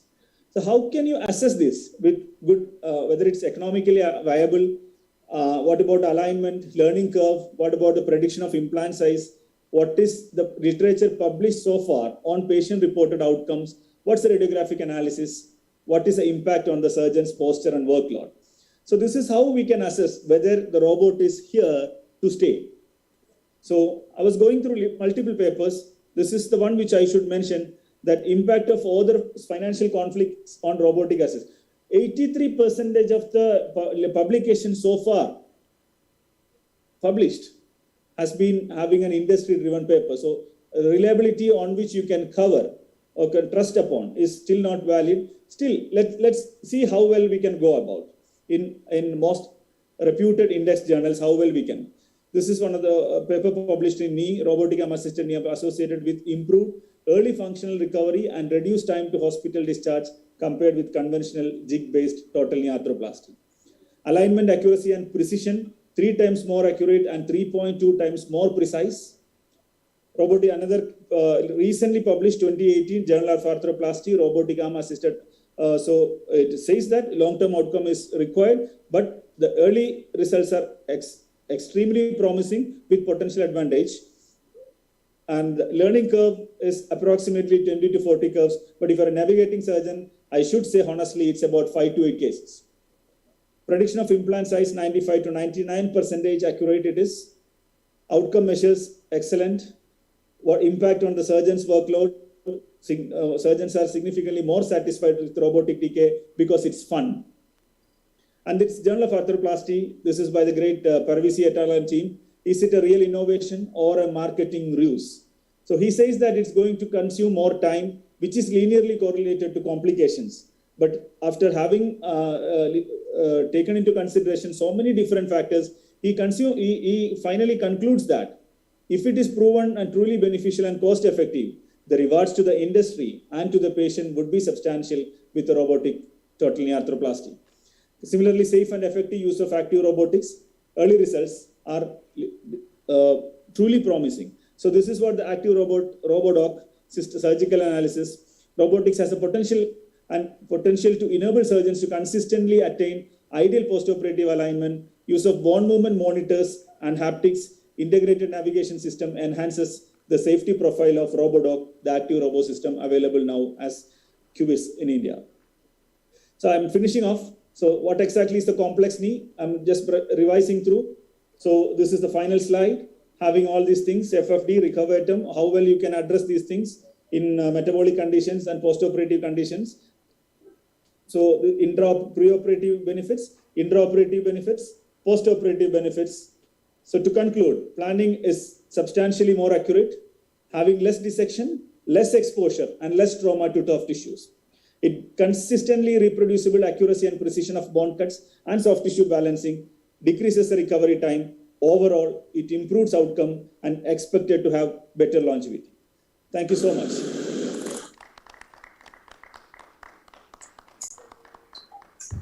Thank you, Dr. Hasil, for the comprehensive talk on managing difficult knees. Thank you very much. Any questions from the delegates? Yeah. So no questions. Thank you, Dr. Hasil, again, for joining us in this session on robotics. And it has been a great pleasure to hear your talk. Thank you very much. Thank you.